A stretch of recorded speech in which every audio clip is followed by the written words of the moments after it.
ನಾನು ಮಾತಾಡಲಿಲ್ಲ, ಅದಕ್ಕೆ ಇವತ್ತು ನಾನು ಮಾತಾಡ್ತೀನಿ ಅಂತ ಅವ್ರ ಹತ್ರ ಮೊದಲೇ ಹೇಳಿದೆ. ಅವರು ಒಳಗಡೆ ಕೂತಾಗ ಹೇಳಿದ್ರು, ಗಮಕವನ್ನು ಎಷ್ಟರ ಮಟ್ಟಿಗೆ ಬೆಳೆಸ್ತಾ ಇದ್ದಾರೆ ಎಲ್ಲರೂ ಅಂತ.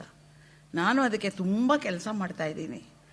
ಈಗ ಅಕಾಡೆಮಿಗೆ 3 ವರ್ಷದಿಂದ ಇರುವಾಗ ಇಡೀ ಕರ್ನಾಟಕ ಸುತ್ತುವಾಗ ಪ್ರೌಢಶಾಲೆಯ ಮಕ್ಕಳಿಗೆ, PUC ಮಕ್ಕಳಿಗೆ ಅಲ್ಲಿ ಅವ್ರಿಗಿರುವಂತಹ ಪಠ್ಯಭಾಗಗಳನ್ನೆಲ್ಲ ಪದವಿ ವಿಂಗಡಣೆ ಮಾಡಿ ಅರ್ಥ ಹೇಳಿ ಅದನ್ನು ರಾಗವಾಗಿ ಹಾಡಿದಾಗೆ ಆ ರಸ ಹೇಗೆ ಹೊರಗಡೆಗೆ ಹೊಮ್ಮತ್ತೆ ಅನ್ನೋದನ್ನೆಲ್ಲ ಹೇಳಿ ಹಾಡಿ ಅವ್ರಿಗೆ ಹೇಳಿಕೊಟ್ಟು ಟೀಚರ್ಸನ್ನೆಲ್ಲ ಸೇರಿಸಿ ಅವ್ರಿಗೆಲ್ಲ ಪಾಠ ಮಾಡಿ ಅವ್ರಿಗೆ CD ಕೊಟ್ಟು ಆ CD ಹಾಕೊಂಡು ಕ್ಲಾಸ್ ಮಾಡ್ತಾ ಇದ್ದಾರೆ. ಇದು ನಿಜವಾಗ್ಲೂ ಕೂಡ ಒಂದು ಉತ್ತಮ ಕೆಲಸ ಅಂತ ನಾನು ಭಾವಿಸ್ಕೊಂಡಿದ್ದೀನಿ. ನನಗೆ ಸರ್ಕಾರ ಕೊಟ್ಟಂತಹ ಕೆಲಸದಲ್ಲಿ ಈ ಕೆಲಸವನ್ನು ಜೋಡಿಸ್ಕೊಂಡು ನಾನು ಮಾಡ್ತಾ ಇದ್ದೀನಿ. ಈ CDಗಳು ತೊಗೊಂಡು ಬಂದಿದ್ದೀನಿ. ನಾನು ಇಲ್ಲೂ ಕೂಡ ಎಲ್ಲ ಕಡೆಗೂ ತೊಗೊಂಡು ಹೋಗ್ತೀನಿ. PUC ಮತ್ತು ಹೈಸ್ಕೂಲ್. ಇದು ಪ್ರಥಮ ಭಾಷೆ ಕನ್ನಡದ್ದು ಮಾತ್ರ ಹಳಗನ್ನಡ ನಡುಗನ್ನಡ ಮಾಡಿದ್ದೀವಿ. ಈ ರನ್ನ ಅಲ್ಲೂ ಇದೆ, SSLC ಕ್ಲಾಸಲ್ಲೂ ಇದೆ, ಫಸ್ಟ್ PUCನಲ್ಲೂ ಇದೆ. ಆ ಭಾಗಗಳೆಲ್ಲ ಈ ವಾಚನಗಳಲ್ಲಿ ಬರ್ತಾ ಇದೆ. ಇದು ಬೇಕಾದರೆ ಯಾರು ಬೇಕಾದ್ರೆ ತೊಗೊಂಡು ಹೋಗ್ಬೋದು. ಅಲ್ಲಿ ರಾಜಲಕ್ಷ್ಮಿ ಹತ್ರ ಇದೆ, ನೀವು ಹೋಗುವ ಬೇಕಾದ್ರೆ ತೊಗೊಂಡೋಗಿ ಸಿಕ್ಕತ್ತೆ ಅಂತ ಹೇಳ್ತಾ ಈ ಕೆಲಸ ಸಾಕಷ್ಟು ಮಾಡ್ತಾ ಇದ್ದೀವಿ. ಇಲ್ಲಿ ಸ್ವಲ್ಪ ಬೆಂಗಳೂರಲ್ಲಿ ಸ್ವಲ್ಪ ಕುಂಠಿತ ಇದ್ರೂ ಉತ್ತರ ಕರ್ನಾಟಕದಲ್ಲಿ ತುಂಬ ಇದಕ್ಕೆ ಮಹತ್ವವನ್ನು ಕೊಡ್ತಾರೆ. ಅವರು CDನ ಕ್ಲಾಸಲ್ಲಿ ಹಾಕಿ ಪಾಠ ಮಾಡ್ತಾ ಇದ್ದಾರೆ. ಇದು ನಾನು ಮಾಡಿರೋ ಕೆಲಸ. ಇದನ್ನು ಹೇಳೋದಕ್ಕೆ ಇಷ್ಟಪಟ್ಟೆ.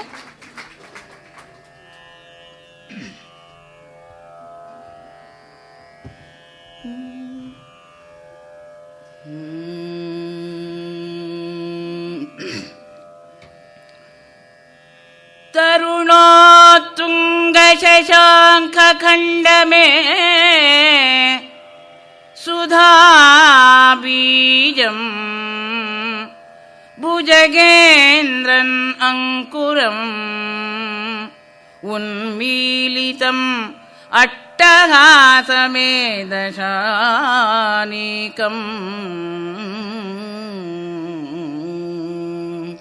वृषं पुष्पं ईश्वरशैलं फलमागे कोमलमुखी गौरी लताश्लिष्ट शङ्करकल्पद्रुमम् ईगे अभीष्टबलमं चाणुक्यनारायणम्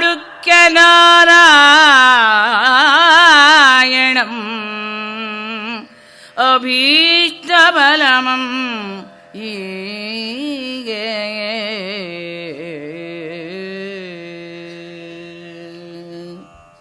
ಓಂ ತತ್ಸತ್. ಎಲ್ಲರಿಗೆ ನಮಸ್ಕಾರ. ರನ್ನನ ಸಾಹಸ ಭೀಮ ವಿಜಯ ಅನ್ನುವ ಮೂಲ ನಾಮಧೇಯ ಜನಪ್ರಿಯವಾಗಿ ಗದಾಯುದ್ಧ ಅಂತ ಆಗಿರುವ ಆ ಕಾವ್ಯದ ಪರಿಚಯಾತ್ಮಕವಾದ ವಾಚನ ವ್ಯಾಖ್ಯಾನದಲ್ಲಿ 2ನೇ ದಿವಸಕ್ಕೆ ಬಂದಿದ್ದೀವಿ. ನಿನ್ನೆ 2 ಆಶ್ವಾಸಗಳು ಮುಗಿದು 3ನೇ ಆಶ್ವಾಸದ ಒಂದು ಪದ್ಯವನ್ನು ಆರಂಭ ಮಾಡಿದ್ದೀವಿ. ಈಗ ಮೊದಲನೇ ಆಶ್ವಾಸದ ಶಿವಪರವಾದ ಒಂದು ಮಂಗಳ ಸ್ತೋತ್ರ ಪದ್ಯದಿಂದ ಆರಂಭ ಮಾಡಿದ್ದಾರೆ. ಇನ್ನು ನಾವು ಕಥಾನಕಕ್ಕೆ ನೇರವಾಗಿ ಬರಬಹುದು.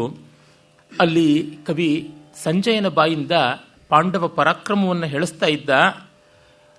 ನೆಗಳದ ಭಾರತಮಲ್ಲ ಶಕ್ರಸುತ ಬಾಣಾಘಾತದಿಂ ಭೀಮ ಗದಾ ದಂಡ ವಿಘಾತದಿಂ ಕುರು ನೃಪಾನೀಕಂ ಪಡಲ್ವಟ್ಟು ಜೀರಿಗೆಯೊಕ್ಕಲ್ಗೆಣೆಯಾಗಿ ಬಿಳ್ದ ಭಟರಿಂ ಬಿಳ್ದಶ್ವದಿಂ ಬಿಳ್ದ ದಂತಿಗಳಿಂದಂ ಜವನುಂಡು ಕಾರಿದ ಒಲಾಯ್ತೆತ್ತಂ ಕುರುಕ್ಷೇತ್ರದೊಳ್ಳಂತ. ತುಂಬ ಸೊಗಸಾದ ಪದ್ಯ. ನಿನ್ನೆ ನನ್ನ ತರುಣ ಮಿತ್ರ ಅವಧಾನಿ ಗಣೇಶ್ ಭಟ್ಟ ಕೊಪ್ಪಲತೋಟ ಈ ಪದ್ಯ ಯಾಕೆ ನೀವು ಪ್ರಸ್ತಾವಿಸಲಿಲ್ಲ ಅಂತ ಕೇಳಿದ್ರು. ಅದಕ್ಕೆ ಪ್ರಸ್ತಾವಿಸ್ತಿದ್ದೀನಿ. ಎಷ್ಟೋ ಒಳ್ಳೆ ಪದ್ಯಗಳನ್ನು ಕೆಲವೊಮ್ಮೆ ಕೈ ಬಿಡುವುದಾಗುತ್ತದೆ. ಅಷ್ಟು ಪದ್ಯಗಳಿಗೆ ನ್ಯಾಯ ಮಾಡೋಕ್ಕಾಗೋಲ್ಲ. 10 ಆಶ್ವಾಸದ ಕಾವ್ಯದಲ್ಲಿ 6 ದಿವಸದಲ್ಲಿ ಇಡಿಕಿರಿಯೋದಕ್ಕೆ ಪ್ರಯತ್ನ ಪಟ್ಟಿದ್ದು. ಆದರೆ ಈ ಪದ್ಯದ ಒಂದು ಸ್ವಾರಸ್ಯ ಜೀರಿಗೆಯೊಕ್ಕಲ್ಗೆಣೆಯಾಗಿ, ಜೀರಿಗೆಯನ್ನು ಒಕ್ಕಿದಂತೆ ಒಕ್ಕಿಬಿಟ್ಟಿದ್ದಾನೆ.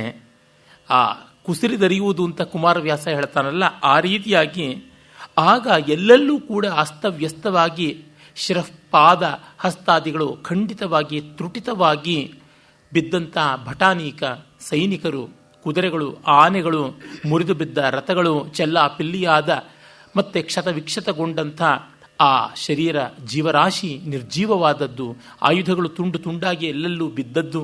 ಇದು ನೋಡಿದರೆ ಜವನುಂಡು ಕಾರಿದ ಒಲ್, ಮೃತ್ಯು ಸಮೃದ್ಧವಾಗಿ ಊಟ ಮಾಡಿ ಹೊಟ್ಟೆ ಉಬ್ಬರಿಸಿಕೊಂಡು ಬಂದು ವಾಂತಿ ಮಾಡಿದಂತೆ ಅರ್ಧ ಜೀರ್ಣವಾದ ಪದಾರ್ಥ ಹೊರಗೆ ಅಸಹ್ಯಕರವಾಗಿ ಜುಗುಪ್ಸಾಭವಾಗಿ ತೋರ್ತಾ ಇತ್ತು ಅಂತ ಆ ಜವನುಂಡು ಕಾರಿದವೊಲ್ಲನ್ನೋದ್ರೊಳಗಿರ್ತಕ್ಕಂಥ ಅತಿಶಯವಾದ ಸೌಂದರ್ಯ ದೊಡ್ಡದು. ಆ ಒಂದು ಉತ್ಪ್ರೇಕ್ಷಾಲಂಕಾರ ಎಷ್ಟು ಚೆನ್ನಾಗಿದೆ ನೋಡಿ. ಮೃತ್ಯು ಈ ಎಲ್ಲರನ್ನೂ ನುಂಗಿ ನೊಣದಿದ್ದಾನೆ, ಅವನಿಗೂ ಉಬ್ಬಸ ಬಂದು ಸಾಕು ಅಂತ ಅನ್ನಿಸಿ ವಾಂತಿ ಮಾಡಿದ್ದಾನೆ. ಹಾಗೆ ವಾಂತಿ ಮಾಡಿದ ವಮನಗೊಂಡ ಆಹಾರ ಯಾವುದಿದೆ, ವಾಂತಾಹಾರ, ಅದು ಅರೆಬರೆ ಜೀರ್ಣವಾಗಿರುತ್ತದೆ, ಅದು ಮತ್ತೂ ಜುಗುಪ್ಸಾವಹವಾಗಿರುತ್ತದೆ ನೋಡೋದಕ್ಕೆ. ಆ ರೀತಿಯಲ್ಲಿ ಕಾಣಿಸ್ತಾ ಇತ್ತು ಅಂತ ಹೇಳಿದ್ದಾನೆ. ಈ ವರ್ಣನೆ ಇದೆಯಲ್ಲ ಯುದ್ಧದ ನಿಜವಾದ ವರ್ಣನೆ.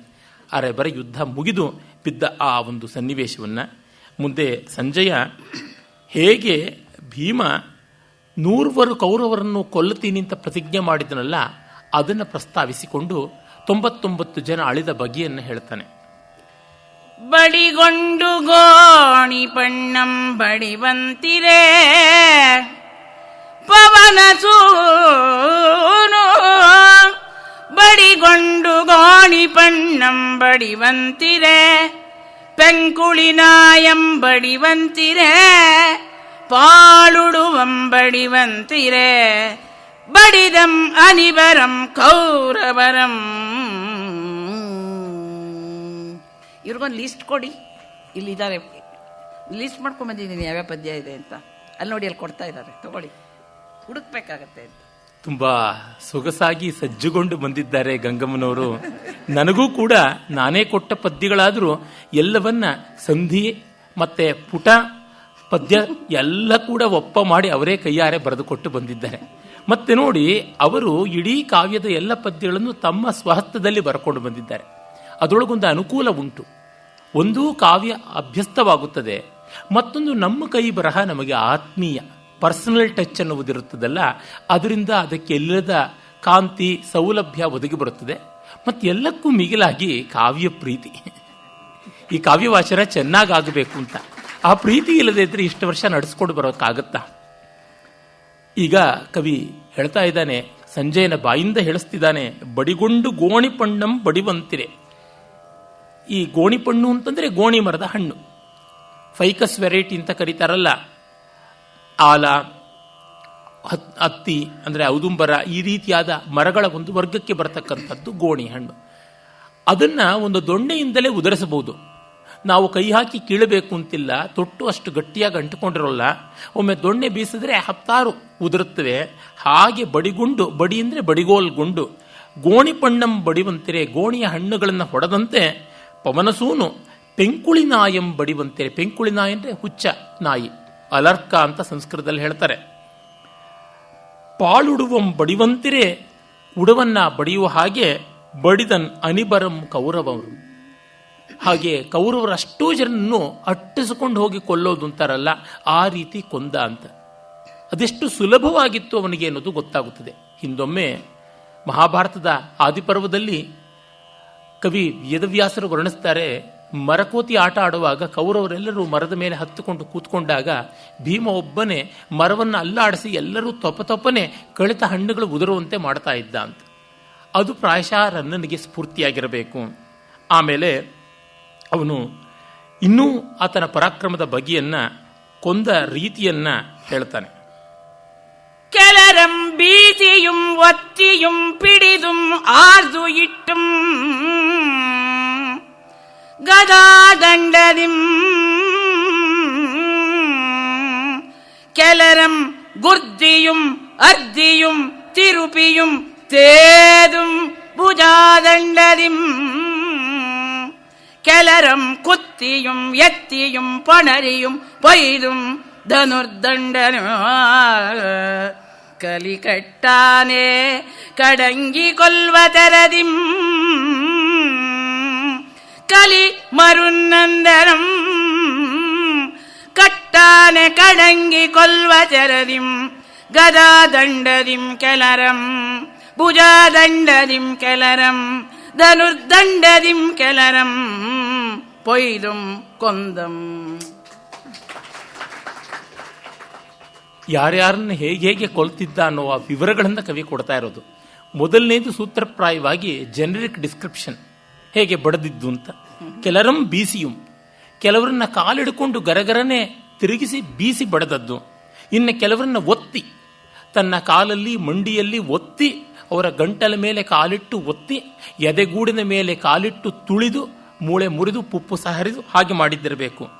ಇನ್ನು ಪಿಡಿದು, ಇನ್ನು ಕೆಲವರನ್ನ ಹಿಡಿದು ಹಿಂಡಿ ಹಾಗೆ ಆರ್ದಿಟ್ಟು ಗದಾದಂಡದಿಂ, ಇನ್ನು ಗದಾದಂಡವನ್ನೇ ಬಳಸಿ ಕೆಲವರನ್ನ ಪುಡಿ ಪುಡಿ ಮಾಡಿದ. ಕೆಲರಂ ಗುರ್ದಿಯುಂ, ಇನ್ನು ಕೆಲವರನ್ನ ಮುಷ್ಟಿಘಾತದಿಂದ ಗುದ್ದಿ ಕೊಂದಿದ್ದಾನೆ. ಕೆಲವರಂ ಉರ್ದಿಯುಂ, ಇನ್ನು ಕೆಲವರನ್ನ ಹಿಸುಕಿ ಕೊಂದಿದ್ದಾನೆ. ಇನ್ನು ಕೆಲವರನ್ನ ತಿರುಚಿ ಕೊಂದಿದ್ದಾನೆ. ಇನ್ನು ಕೆಲವರನ್ನ ನೆಲಕ್ಕೆ ಉಜ್ಜಿ ಕೊಂದಿದ್ದಾನೆ. ತೇದು, ಎಷ್ಟು ಬಗೆಯಲ್ಲಿ ಕೊಲ್ಲಬಹುದು ನೋಡಿ. ಈಗ ನಾವು ತಗಣಿ ಇಂಥದ್ದನ್ನು ತೇದು ಹೊಸ್ತು ಕೊಲ್ತೀವಿ, ಅಂದರೆ ಬೇರೆ ಬೇರೆ ರೀತಿಯಾದದ್ದನ್ನು. ಇನ್ನು ಕೆಲವನ್ನ ನಾವು ತಿರುಚಿ, ಕೊತ್ತಂಬರಿ ಸೊಪ್ಪನ ಬೇರನ್ನು ನಾವು ಕೀಳಬೇಕು ಅಂತಂದರೆ ಚಾಕು ಇಲ್ಲಾಂದರೆ ತಿರುಚಿಬಿಟ್ಟು ಹಾಗೆ ತಿರುಪಿ, ಅಷ್ಟು ಕ್ಷುದ್ರ ಅನ್ನುವ ಬಗೆಯಲ್ಲಿ ಇವರನ್ನ ಕೊಂದಿದ್ದಾನೆ ಎನ್ನುವ ಧ್ವನಿಯನ್ನು ಕವಿ ಹೊಮ್ಮಿಸ್ತಾ ಇದ್ದಾನೆ. ಭುಜಾದಂಡದಿಂ ಕೆಲರಂ, ತನ್ನ ತೋಳುಗಳಿಂದಲೇ ಬಡಿದು ಕೆಲರನ್ನ, ಕುತ್ತಿಯುಂ ಆಯುಧದಿಂದ ಕುತ್ತಿ, ಇನ್ನು ಕೆಲವರನ್ನ ಹಾಗೆ ಎತ್ತಿ ಕುಕ್ಕಿ, ಪೊಣಲಿಯುಂ ಇನ್ನು ಕೆಲವರನ್ನ ಹೋರಾಡಿ, ಪೊಯ್ದಂ ಕೊಂದ, ಉದ್ದಂಡ ಧನುರ್ದಂಡದಿಂದ ಬಾಣ ಪ್ರಯೋಗ ಮಾಡದೆ ಬಿಲ್ಲಿಂದಲೇ ಬಡಿದು ಕೊಂದಿದ್ದಾನೆ. ಇನ್ನು ಕೆಲವರನ್ನ ಬಾಣ ಪ್ರಯೋಗದಿಂದ ಕೊಂದಿದ್ದಾನೆ. ಕಲಿಕಟ್ಟಾನೆ, ಭಯಂಕರವಾದ ಆನೆ, ಕಡಂಗಿ, ಅದೇ ಕೆಲಸವಾಗಿ ಯಾವ ಬಗೆಯಲ್ಲಿ ಕ್ರೌರ್ಯದಿಂದ ಕೊಲ್ವ ತೆರದಿಂ ಕೊಂದಂ. ಅಂದರೆ ಆನೆ ದಾಳಿ ಮಾಡುವಾಗ ತುಂಬ ಕ್ರಮ ಇರೋದಿಲ್ಲ, ಹೀಗೆ ಮಾಡಬೇಕು ಹಾಗೇ ಮಾಡಬೇಕು ಅಂತ. ಅದರ ಮೈ ಎಷ್ಟು ದೊಡ್ಡದು, ಅದರ ಕಾಲುಗಳೆಷ್ಟು ಬಲಿಷ್ಠವಾದವು, ಅದರ ಸೊಂಡೆಲೆಷ್ಟು ಉದ್ದಾಮವಾದದ್ದು, ಅದರಿಂದ ಏನು ಹೇಗೆ ಮಾಡಿದ್ರೂ ನಡೆಯುತ್ತದೆ. ಸುಮ್ಮನೆ ಒಂದು ಕೊಡವು ಬಿಟ್ಟರೆ ಸಾಕು, ಆ ಸೊಂಡೆಲನ್ನು ಝಾಡಿಸಿದ್ರೆ ಸಾಕು, ಎಷ್ಟೋ ಬಾರಿ ಜೀವಿಗಳು ಇಲ್ಲವಾಗುತ್ತವೆ. ಆ ಬಗೆಯಲ್ಲಿ ಮಾಡಿದ ಅದು ಅಂತ ಹೇಳ್ತಾ ಇದ್ದರೆ ಭೀಮನಿಗೆ ಎಷ್ಟು ಅತಿಶಯವನ್ನು ಕವಿ ಹೇಳ್ತಾನೋ ಆ ಮಟ್ಟಕ್ಕೆ ಕೌರವನಿಗೆ ಕೋಪ ಬರುತ್ತದೆ. ಸಂಜಯನ ಉದ್ದೇಶ ಇಂಥವರು ಪರಾಕ್ರಮಿಗಳು ಅಂತ ಗೊತ್ತಿದ್ದರೂ ನೀನು ಸಂಧಿ ಮಾಡಿಕೊಳ್ಳಲಿಲ್ವಲ್ಲ, ಹಠ ಮಾಡಿದೆಯಲ್ಲ ಅಂತ ಎಲ್ಲ ವೀರವನ್ನು ಹೇಳಿದ ಮೇಲೆ ಧರ್ಮರಾಜನ ಔದಾರ್ಯವನ್ನು ಹೇಳ್ತಾನೆ, ಘನತೆಯನ್ನು ಹೇಳ್ತಾನೆ. ದಾನಂ ಪ್ರಿಯವಾಕ್ಸಹಿತಂ ಜ್ಞಾನಂ ಅಗರ್ವಂ ಕ್ಷಮಾನ್ವಿತಂ ಶೌರ್ಯಂ ಎನಿಪ್ಪಯಿ ನುಡಿಯನೆ ನುಡಿಯಿಸಿದುದು ದಾನಂ ಜ್ಞಾನಂ ಕ್ಷಮಾಗುಣಂ ಧರ್ಮಜನಾಗ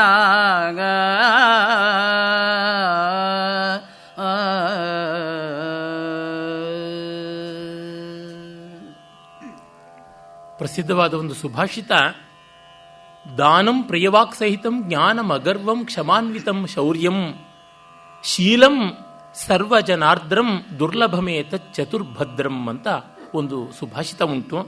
ಅದು ಪ್ರಾಯಶಃ ಇವನಿಗೆ ಸ್ಫೂರ್ತಿಯಾಗಿದೆ. ದಾನಂ ಪ್ರಿಯವಾಕ್ ಸಹಿತಂ ಜ್ಞಾನಂ ಅಗರ್ವಂ ಕ್ಷಮಾನ್ವಿತಂ ಶೌರ್ಯಂ ಅಂತ ಪೂರ್ವಾರ್ಧವನ್ನಷ್ಟು ಹಾಗೆ ತೆಗೆದುಕೊಂಡು ಬಿಟ್ಟಿದ್ದಾನೆ.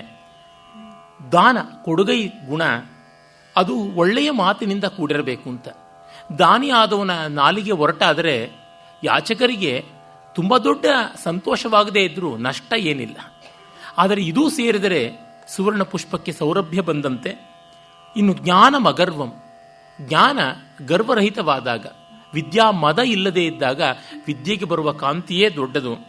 ಇನ್ನು ಕ್ಷಮಾನ್ವಿತಂ ಶೌರ್ಯಂ, ಕ್ಷಮೆ ಅನ್ನೋದಕ್ಕೆ ತಾಳ್ಮೆ ಎನ್ನುವುದು ಪ್ರಸಿದ್ಧವಾದ ಅರ್ಥವಿದ್ದರೂ ಇಲ್ಲಿ ಯಾವುದನ್ನು ನಾವು ಪಾರ್ಡನ್ ಅಂತ ಹೇಳ್ತೀವಿ ಆ ಬಗೆಯಾದದ್ದು, ಶತ್ರುವಿನ ಕೇಡನ್ನು ಎಣಿಸದೆ ಅವನ ಅಪರಾಧಗಳನ್ನು ಮನ್ನಿಸಿ ಬಿಡತಕ್ಕಂಥದ್ದು. ಈ ಭಾವ, ಈ ಕ್ಷಮಾಗುಣ ಅದು ತಾಳ್ಮೆಯ ಒಂದು ಲಕ್ಷಣವೇ ಆಗಿದೆ. ಆ ಬಗೆಯ ಶೌರ್ಯ ಇದು ತುಂಬ ವಿಶೇಷವಾದದ್ದು. ಅಂದರೆ ವಿರುದ್ಧವಾಗುವ ಗುಣಗಳನ್ನು ಒಟ್ಟಿಗೆ ಸೇರಿಸಿಕೊಂಡಾಗ ತುಂಬ ಚೆನ್ನ. ಪ್ರಿಯವಾಕ್ಕು ತನ್ನಂತೆ ಚೆನ್ನ, ಪ್ರಿಯವಾಕ್ಯ ಪ್ರಧಾನೇನ ಸರ್ವೇ ತುಷ್ಯಂತಿ ಜಂತವಃ. ವಚನೇ ಕಾ ದರಿದ್ರತಾ ಅನ್ನುವ ಮಾತಲ್ಲಿ ಬರುತ್ತದೆ, ತಸ್ಮಾತ್ ತದೇವ ವಕ್ತವ್ಯಂ ವಚನೇ ಕಾ ದರಿದ್ರತಾ. ಆದರೆ ವಚನೇ ಮಾತ್ರ ದರಿದ್ರತಾ ಅಲ್ಲ, ದಾನೇ ಅಪಿ ದರಿದ್ರತಾ ಅನಸ್ಯಾತ್ ನ ವಿತ್ತಶಾಠ್ಯಂ ಕುರ್ಯಾತ್. ಹಾಗೆ ಈ ಥರ ಮಾಡಿದ ಧರ್ಮರಾಜ ಇನಿಪ್ಪ ಈ ನುಡಿಯನ್ನು ನುಡಿಸಿದುದು ದಾನಂ ಜ್ಞಾನಂ ಕ್ಷಮಾಗುಣಂ ಧರ್ಮಜನ. ಈ ಎಲ್ಲ ಗುಣಗಳು ಸೇರಿದ ಧರ್ಮಜ ಎಷ್ಟು ಸಂಧಿಗಾಗಿ ಯಾಚಿಸಿದ ರಕ್ತ ಬೆರೆತಂಥ ಅನ್ನ ನಾನು ತಿನ್ನೋಕ್ಕಿಷ್ಟಪಡುವುದಿಲ್ಲ ಅಂತ. ತಿರುಪತಿ ವೆಂಕಟಕವಿಗಳ ಪಾಂಡವೋದ್ಯೋಗ ನಾಟಕದಲ್ಲಿ ನೆತ್ತುರು ಕೂಡು ಭುಜಿಂಚದಾಲ ಅಂತ ಹೇಳ್ತಾನೆ. ರಕ್ತ ಸಿಕ್ತವಾದ ಅನ್ನವನ್ನು ನಾನು ಬಲಿಗೂಳನ್ನು ಇಟ್ಟಂತೆ ತಿನ್ನುವುದಕ್ಕೆ ಇಷ್ಟಪಡೋದಿಲ್ಲ, ಸಂಧಿ ಮಾಡಿಕೊಂಡು ಬಾ ಅಂತ. ಇದನ್ನು ಮೂಲ ಮಹಾಭಾರತದಲ್ಲಿಯೂ ಕಾಣ್ತೀವಿ. ಆಮೇಲೆ ಏನೇನಾಗಿತ್ತು ಆಗ, ಯಾವೆಲ್ಲ ರೀತಿಯಲ್ಲಿ ಅವರು ಪಾಪ ಬೇಡಿದ್ರು. 5 ಗ್ರಾಮವನ್ನು ನೀನು ಕೊಡೋದಿಲ್ಲ ಅಂತಂದ್ಯಲ್ಲ, ಸೂಜಿ ಮೊನೆಯನ್ನು ಊರುವಷ್ಟು ನೆಲ ಕೊಡಲ್ಲ ಅಂದ್ಯಲ್ಲ ಅಂತಲೂ ಬೈತಾನೆ. ಇಲ್ಲಿ ಸಿಂಹಾವಲೋಕನ ಕ್ರಮದ ಉದ್ಯೋಗ ಪರ್ವದ ಕೆಲವು ಭಾವಗಳು ಬರ್ತಾ ಇವೆ. ಅಂದು ಕುಶಸ್ಥಲಂ ಜತಗೃಹ ಜ್ವಲನಕ್ಕೆ ಜಯಂತಂ ಅಂತೆ ಕಾಳಿಂದಿ ವೃಕಸ್ಥಳಂ ವಿಷದ ಲಡ್ಡುಗೆಗೆ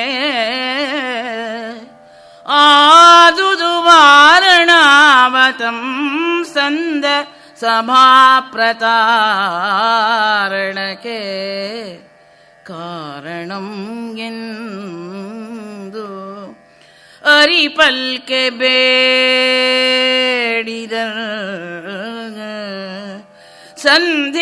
ಸಂಧಿಗೈಯಲ್ಕೆ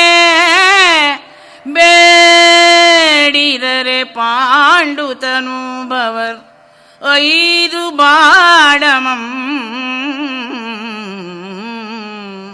ಸಂಧಿಗೈಯಲ್ಕೆ 5 ಬಾಡಮಂ ಪಾಂಡುತನುಭವರ್ ಬೇಡಿದರೆ. ಒಳ್ಳೆ ಸೊಗಸಾದ ಸಾಮರಾಗ. ಸಾಮ ಪ್ರಯೋಗಕ್ಕಾಗಿ ಸಾಮದಾನ ಭೇದ ದಂಡ ಅಂತ ಚತುರುಪಾಯ, ಸಾಮೋಪಾಯಕ್ಕಾಗಿ ಸಾಮ. ಆ ಸಾಮರಾಗವನ್ನು ಬಳಸಿದ್ರು. ಧರ್ಮರಾಜನ ಧರ್ಮತ್ವವನ್ನು ಹೇಳೋಕ್ಕೆ ಧರ್ಮವತಿ ಬಳಸಿದ್ರು. ಸೊಗಸಾದ ಆಯ್ಕೆ ರಾಗದ್ದು. ಕಷ್ಟ ಕೂಡ ಈ ರಾಗಗಳನ್ನು ಅನ್ಯ ರಾಗ ಛಾಯೆ ಬರದಂತೆ ಹಿಡ್ಕೊಳ್ಳತಕ್ಕಂಥದ್ದು. ಅದು 1.5 ನಿಮಿಷವೂ ಇಲ್ಲ ಹಾಡತಕ್ಕಂಥದ್ದು. ಅಷ್ಟರೊಳಗೆ ಆ ರಾಗದ ರಾಗತ್ವ ತೋರಿಸಬೇಕಲ್ಲ. ಇಲ್ಲಾದರೆ ಪದ್ಯ ತುಂಬ ಚೆನ್ನಾಗಿದ್ದರೂ ಅದೊಂದು ರೀತಿ ಕೊಂಕಿನದಾಗಿದೆ. ಇದು ದುರ್ಯೋಧನ ಹೇಳಬಹುದಾದ ಮಾತಾಯಿತು, ಸಂಜೆ ಹೇಳ್ತಾನ ಅಂತ ಅನಿಸುತ್ತದೆ. ನೋಡಿ, ಅದರ ಅರ್ಥ ನೋಡಿದರೆ ನಿಮಗೆ ತಿಳಿಯುತ್ತದೆ. ಅಂದು ಕುಶಸ್ಥಲಂ ಜತುಗ್ರಹ ಜ್ವಲನಕ್ಕೆ ಜಯಂತಮಂತೆ ಕಾಳಿಂದಿ ವೃಕಸ್ಥಳಂ ವಿಷದ ಲಡ್ಡುಗೆಗಾದುದು ವಾರಣಾವತಂ ಸಂದ ಸಭಾಪ್ರತಾರಣಕ್ಕೆ ಕಾರಣಮೆಂದರಿಪಲ್ಕೆ ಬೇಡಿದರ್ ಸಂಧಿಗೆ ಎನಲ್ಕೆ ಬೇಡಿದರೆ ಪಾಂಡು ತನೂಭವರ 5 ಬಾಡಮಂ. 5 ಗ್ರಾಮಗಳನ್ನು ಜಯಂತ, ಇಂದ್ರಪ್ರಸ್ಥ, ವೃಕಪ್ರಸ್ಥ, ವಾರಣಾವತ ಮತ್ತು ಇನ್ಯಾವುದಾದ್ರು ಅಂತ. ಇವನು ಕುಶಸ್ಥಲ, ವೃಕಸ್ಥಲ, ಜಯಂತ, ವಾರಣಾವತ ಅಂತ ಈ 4 ಹೇಳಿದ್ದಾನೆ ಮೂಲದಲ್ಲಿರುವಂತೆ. ಆದರೆ ಸ್ವಲ್ಪ ಅನ್ವಯ ವ್ಯತ್ಯಾಸಗಳನ್ನು ಮಾಡಿದ್ದಾನೆ. ವಾರಣಾವತದಲ್ಲಿ ಲಾಕ್ಷಾಗೇಹ ದಾಹ ಆಗಿದ್ದು, ಅರಗಿನ ಮನೆ ಸುಟ್ಟಿದ್ದು. ಅವನು ವಿಷದ ಲಡ್ಡುಗೆಗಾದುದು ವಾರಣಾವತಂ ಸಂದ ಸಭಾಪ್ರತಾರಣಕ್ಕೆ ಅಂತ ಹೀಗೆ ತೆಗೆದುಕೊಂಡು ಬಂದುಬಿಟ್ಟಿದ್ದಾನೆ. ಸ್ವಲ್ಪ ಸರಿಯಾಗಿಲ್ಲ, ಅಲ್ಲಿ ಮ್ಯಾಚ್ ಮಾಡಿಲ್ಲ, ಪ್ರಕ್ರಮ ಭಂಗ ಆಗಿದೆ. ಕುಶಸ್ಥಲವಲ್ಲ, ವಾರಣಾವತದಲ್ಲಿ ಜತುಗ್ರಹ ದಾಹ ಆಗಿದ್ದು. ಇನ್ನು ವೃಕಸ್ಥಳದಲ್ಲಿ ಆ ಒಂದು ಪ್ರಮಾಣಕೋಟಿಯ ಹತ್ತಿರ ವೃಕಸ್ಥಳ ಇತ್ತು ಅಂತ ಇಟ್ಟುಕೊಂಡ್ರೆ ಅಲ್ಲಿ ಆದದ್ದು ವಿಷದ ಲಡ್ಡುಗೆಗಳ ಪ್ರಯೋಗ. ಏನೇ ಇರಲಿ, ಪದ್ಯದ ರಚನೆ ಸೌಂದರ್ಯ ಎಲ್ಲ ಚೆನ್ನಾಗಿದೆ. ನೀನು ಮಾಡಿದ ಪಾಂಡವರಿಗೆ ತೊಂದರೆ ಕೊಟ್ಟಂಥ ಯಾವ್ಯಾವ ಸನ್ನಿವೇಶಗಳಿವೆ ಅವನ್ನು ಜ್ಞಾಪಿಸೋದಿಕ್ಕೆ ಅಂತ ಇವರು ಮಾಡಿದ್ದು ಇದನ್ನೆಲ್ಲ ಅಂತ. 5 ಗ್ರಾಮಗಳನ್ನು ಕೊಡು, 5 ಊರನ್ನು ಕೊಡು ಅಂತಂದರೆ ಯಾವ್ಯಾವ ಊರುಗಳಲ್ಲಿ ನೀನು ಅವರಿಗೆ ಕೇಡು ಮಾಡಿದೆಯೋ ಅದನ್ನು ಜ್ಞಾಪಿಸೋದಿಕ್ಕೆ ಹಾಗೆ ಕೊಟ್ಟಿದ್ದು, ಕೇಳಿದ್ದು ಅಂತ. ಹಾಗೆಯೇ ಸಂಜಯನೇ ಹೇಳಿದಾಗ ಖಂಡಿತ ನಾನು ನಿರಾಕರಿಸಿದ್ದು ಸರಿಯೇ ಆಗ್ತಾ ಇತ್ತಲ್ವಾ ಅನ್ನುವ ಭಾವ ಬಂದುಬಿಡುತ್ತೆ. ಆ ದೃಷ್ಟಿಯಿಂದ ಇದು ಸಂಜಯನ ಬಾಯಲ್ಲಿ ಬಂದರೆ ಯುಕ್ತವಾಗೋದಿಲ್ಲ. ಮತ್ತು ಸಂಧ ಸಭಾಪ್ರತಾರಣಕ್ಕೆ, ಸಭಾಪ್ರತಾರಣ ವಸ್ತುತಃ ದುರ್ಯೋಧನನಿಗಾಗಿದ್ದು ಮಯಸಭೆಯಲ್ಲಿ ಇಂದ್ರಪ್ರಸ್ಥ ಅಂತ ತೆಗೆದುಕೊಂಡ್ರೆ. ಇಲ್ಲಿ ಇಂದ್ರಪ್ರಸ್ಥ ಅನ್ನುವ ಊರು ಬಂದಿಲ್ಲ, ಮೂಲದಲ್ಲಿ ಬರುತ್ತೆ ಇಂದ್ರಪ್ರಸ್ಥ, ವಕ್ರಪ್ರಸ್ಥ, ಜಯಂತ, ವಾರಣಾವತ. ಕುಶಸ್ಥಲಿ ಇಲ್ಲ. ಕುಶಸ್ಥಲಿ ವಸ್ತುತಃ ತುಂಬ ದೂರದಲ್ಲಿದ್ದದ್ದು, ಅದು ಯಾದವರ ಕೇಂದ್ರವಾಗಿತ್ತು. ಇವನಿಗೆ ಆ ಶಿಸ್ತು ಪಾಪ ಕಡಿಮೆ ಆಗಿದೆ ಕವಿಗೆ ಅಂತ ಅನ್ಸುತ್ತೆ. ಅಥವಾ ಇನ್ನೊಂದು ಊರಿದ್ದಿರ್ಬೋದು, ಸಿದ್ದಾಪುರಗಳು 108 ದೇಶದಲ್ಲಿ, ಹಾಗಿದ್ದಿರಬಹುದು. ರಾಂಪುರ ಅನ್ನೋದು 1008 ಅಂತಲೂ ಉತ್ತರ ಕೊಟ್ಟುಕೊಳ್ಳಬಹುದು. ಈ ಚರ್ಚೆಗೆ ಎಡೆಯಿಲ್ಲ. ಆದರೆ ಮಹಾಭಾರತದ ಮೂಲವನ್ನು ಅನುಸರಿಸಿಕೊಂಡು ಹೋದಾಗ ಕೆಲವು ಗೊಂದಲಗಳಾಗ್ಬಿಡುತ್ತವೆ. ಇಲ್ಲಿ ಇರಲಿ, ಒಟ್ಟಿನಲ್ಲಿ 5 ಗ್ರಾಮಗಳನ್ನು ಬೇಡಿದ್ರು. ಅವರೇನು ಸುಮ್ಮನೆ ಬೇಡಿದ್ದ, ನಿನ್ನ ದುಷ್ಟತನವನ್ನು ನೆನಪಿಸಿಕೊಡೋದಕ್ಕೆ ಬೇಡಿದ್ದು. ಅವರಿಗೆ ಕೈಲಾಗದು ಅಂತಲ್ಲ ಸಂಧಿಗೆ ಒಡಂಬಡಿಸಿಕೊಂಡು ಬಂದದ್ದು. ಜನಕ್ಷಯವಾಗಬಾರದು, ದಾಯಾದ ಯುದ್ಧವಾಗಿ ಜ್ಞಾತಿ ಸಂಹಾರವಾಗಬಾರದು ಅನ್ನುವ ಉದ್ದೇಶ ಅನ್ನೋದನ್ನು ಕವಿ ಇಲ್ಲಿ ಹೇಳಿಸುವ ಪ್ರಯತ್ನ ಮಾಡಿದ್ದಾನೆ ಅಂತ ಮರ್ಯಾದೆ ಅವನಿಗೆ ತರಬೇಕಷ್ಟೆ.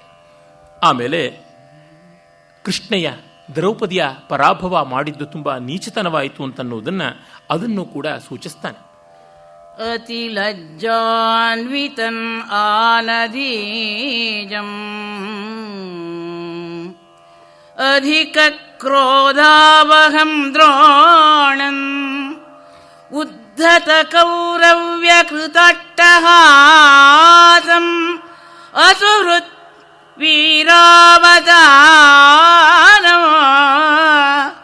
ಪೃಥಾಸುತರ್ ಆರೋಪಿತ ಚಾಪರ್ ಉದ್ಧತರ್ ಆ ಗಾಂಡೀವಿಯುಂ ಭೀಮನುಂ പതികൾ നോൾപ്പിനും ആയിത്തോ നിന്ന അനുജനിം കൃഷ്ണ അംബര ആകർഷണം പൃഥാസുതർ ആഗാണ്ഡീവിയും ഭീമനും ഉദ്ധതർ ആരോപിത ചാപർ പതികൾ നോൾപ്പിനം നിന്ന അനുജനിം കൃഷ്ണാംബരാകർഷണം ആയിത്തോ.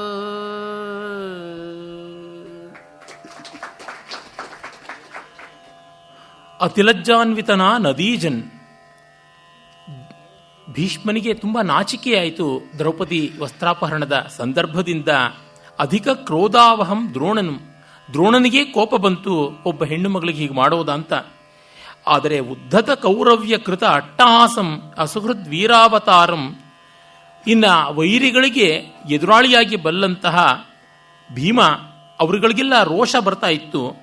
ಹಾಗೆ ಅವರಿಗೆ ಕೆರಳಿಸುವಂತೆ ಮೂದಲಿಸುವಂತೆ ನೀನು ಮಾಡಿದ ಅತಿ ಕೌರವ್ಯ ಕೃತಾಟ್ಟಹಾಸ, ಈ ಕೌರವರೆಲ್ಲ ಸೇರಿ ಮಾಡಿದ ಅಟ್ಟಹಾಸ ಅದು ಅಸುಹೃತ್ ವೀರಾವತಾರಂ. ಅಸುಹೃತ್ ಅಂದರೆ ಶತ್ರುಗಳ ಪಾಲಿಗೆ ವೀರಾವತಾರನಾದ ಪೃಥಾಸುತರ ಆರೋಪಿತ ಚಾಪರ್, ಬಿಲ್ಲಿಗೆ ಹೆದೆ ಏರಿಸಿ ಇನ್ನ ಬಾಣ ಹೂಡ್ತಿ ನಿಂತ ಅರ್ಜುನ ಸಿದ್ಧಾಗಿ ಗದಾ ದಂಡವನ್ನ ದೋರ್ದಂಡವನ್ನ ಚಾಚಿ ನಿಂತ ಭೀಮ, ಆ ಸಂದರ್ಭದಲ್ಲಿ ಅವರು ಹಂಗೆ ನಡ್ಕೊಳ್ಳುವಂತೆ ನಿನ್ನ ಅನುಜನಿಂ ಕೃಷ್ಣಾಂಬರಾಕರ್ಷಣಂ ದ್ರೌಪದಿ ವಸ್ತ್ರಾಪಹರಣವಾಯಿತು ಅಂತ ಹೇಳ್ತಾ ಇದ್ದಾನೆ ಕವಿ. ಅಂದರೆ ನಿನ್ನ ಕಡೆಯ ಬಾಂಧವರು ಅಂತ ಆದ ಗುರು ಹಿರಿಯರು ಯಾರಿದ್ದಾರೆ ಭೀಷ್ಮ ದ್ರೋಣಾದಿಗಳಿಗೆ ಬೇಸರ ಕೋಪ ಎರಡೂ ಬಂತು. ಪಾಂಡವರಿಗೆ ಕ್ರೋಧ ಅವಮಾನ ರೋಷ ಎಲ್ಲ ಉಕ್ಕಿ ಬಂತು. ಅದಷ್ಟು ನಿನ್ನ ತಮ್ಮನ ದ್ರೌಪದಿ ವಸ್ತ್ರಾಪಹರಣದ ಕಾರಣದಿಂದ ಆದದ್ದು ಅಂತ. ಅದನ್ನ ಸಜೆಷನ್ ಕೊಟ್ಟವನು ಕರ್ಣ. ಆಮೇಲೆ ಅದನ್ನು ಅನುಮೋದನೆ ಮಾಡಿದವನು, ಸೆಕೆಂಡ್ ಮಾಡಿದವನು ದುರ್ಯೋಧನ.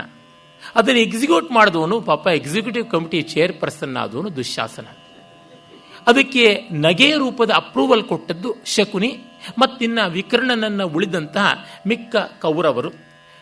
ಕಿಂ ಜಿತಂ ಅಂತ ಬಾಯ್ ಬಡ್ಕೊಳ್ತಾ ಆಸೆಯಿಂದ ಎಲ್ಲ ಕೇಳ್ತಾ ಇದ್ದಂತಹ ಕುರುಡ ರಾಜ ಧೃತರಾಷ್ಟ್ರ, ಇವರುಗಳು ಮಾತ್ರ. ಇನ್ನು ಸೈಂಧವ ಅಲ್ಲಿದ್ದಲ್ಲಿ ಅವನು ಕೂಡ ಹೆಮ್ಮೆಯಿಂದ ಸಂತೋಷ ಪಟ್ಟಿರ್ತಾನೆ. ಇದು ಆ ಸನ್ನಿವೇಶ. ಇದನ್ನ ಸಂಜಯ ಹೇಳಿ ಇಷ್ಟೆಲ್ಲ ಅನ್ಯಾಯಗಳಾಗಿದ್ದರಿಂದ ಪಾಂಡವರು ನಿನ್ನ ಕಡೆಯವರನ್ನ ಈ ಸ್ಥಿತಿಗೆ ತಂದಿದ್ದಾರೆ ಅಂತಂತಾನೆ. ಅದಕ್ಕೆ ತುಂಬಾ ಕೆರಳಿ ಫಣಿರಾಜಕೇತನಂ ಹೇಳ್ತಾನೆ. ಎಂದು ನುಡಿದ ಸಂಜಯನ ನುಡಿಗೆ ಫಣಿರಾಜಕೇತನಂ ಸಿಡಿಲ್ದೋ ಸ್ಥಿರ ಸತ್ಯವ್ರತಿಯೆಂದು ಧರ್ಮರುಚಿಯೆಂದು ಆಧರ್ಮ ಪುತ್ರಂ ದಯಾಪರನೆಂದು ಎಲ್ಲರ ಪೇಳ್ದ ಮಾತು ಪುಸಿಯಾಯಿತು.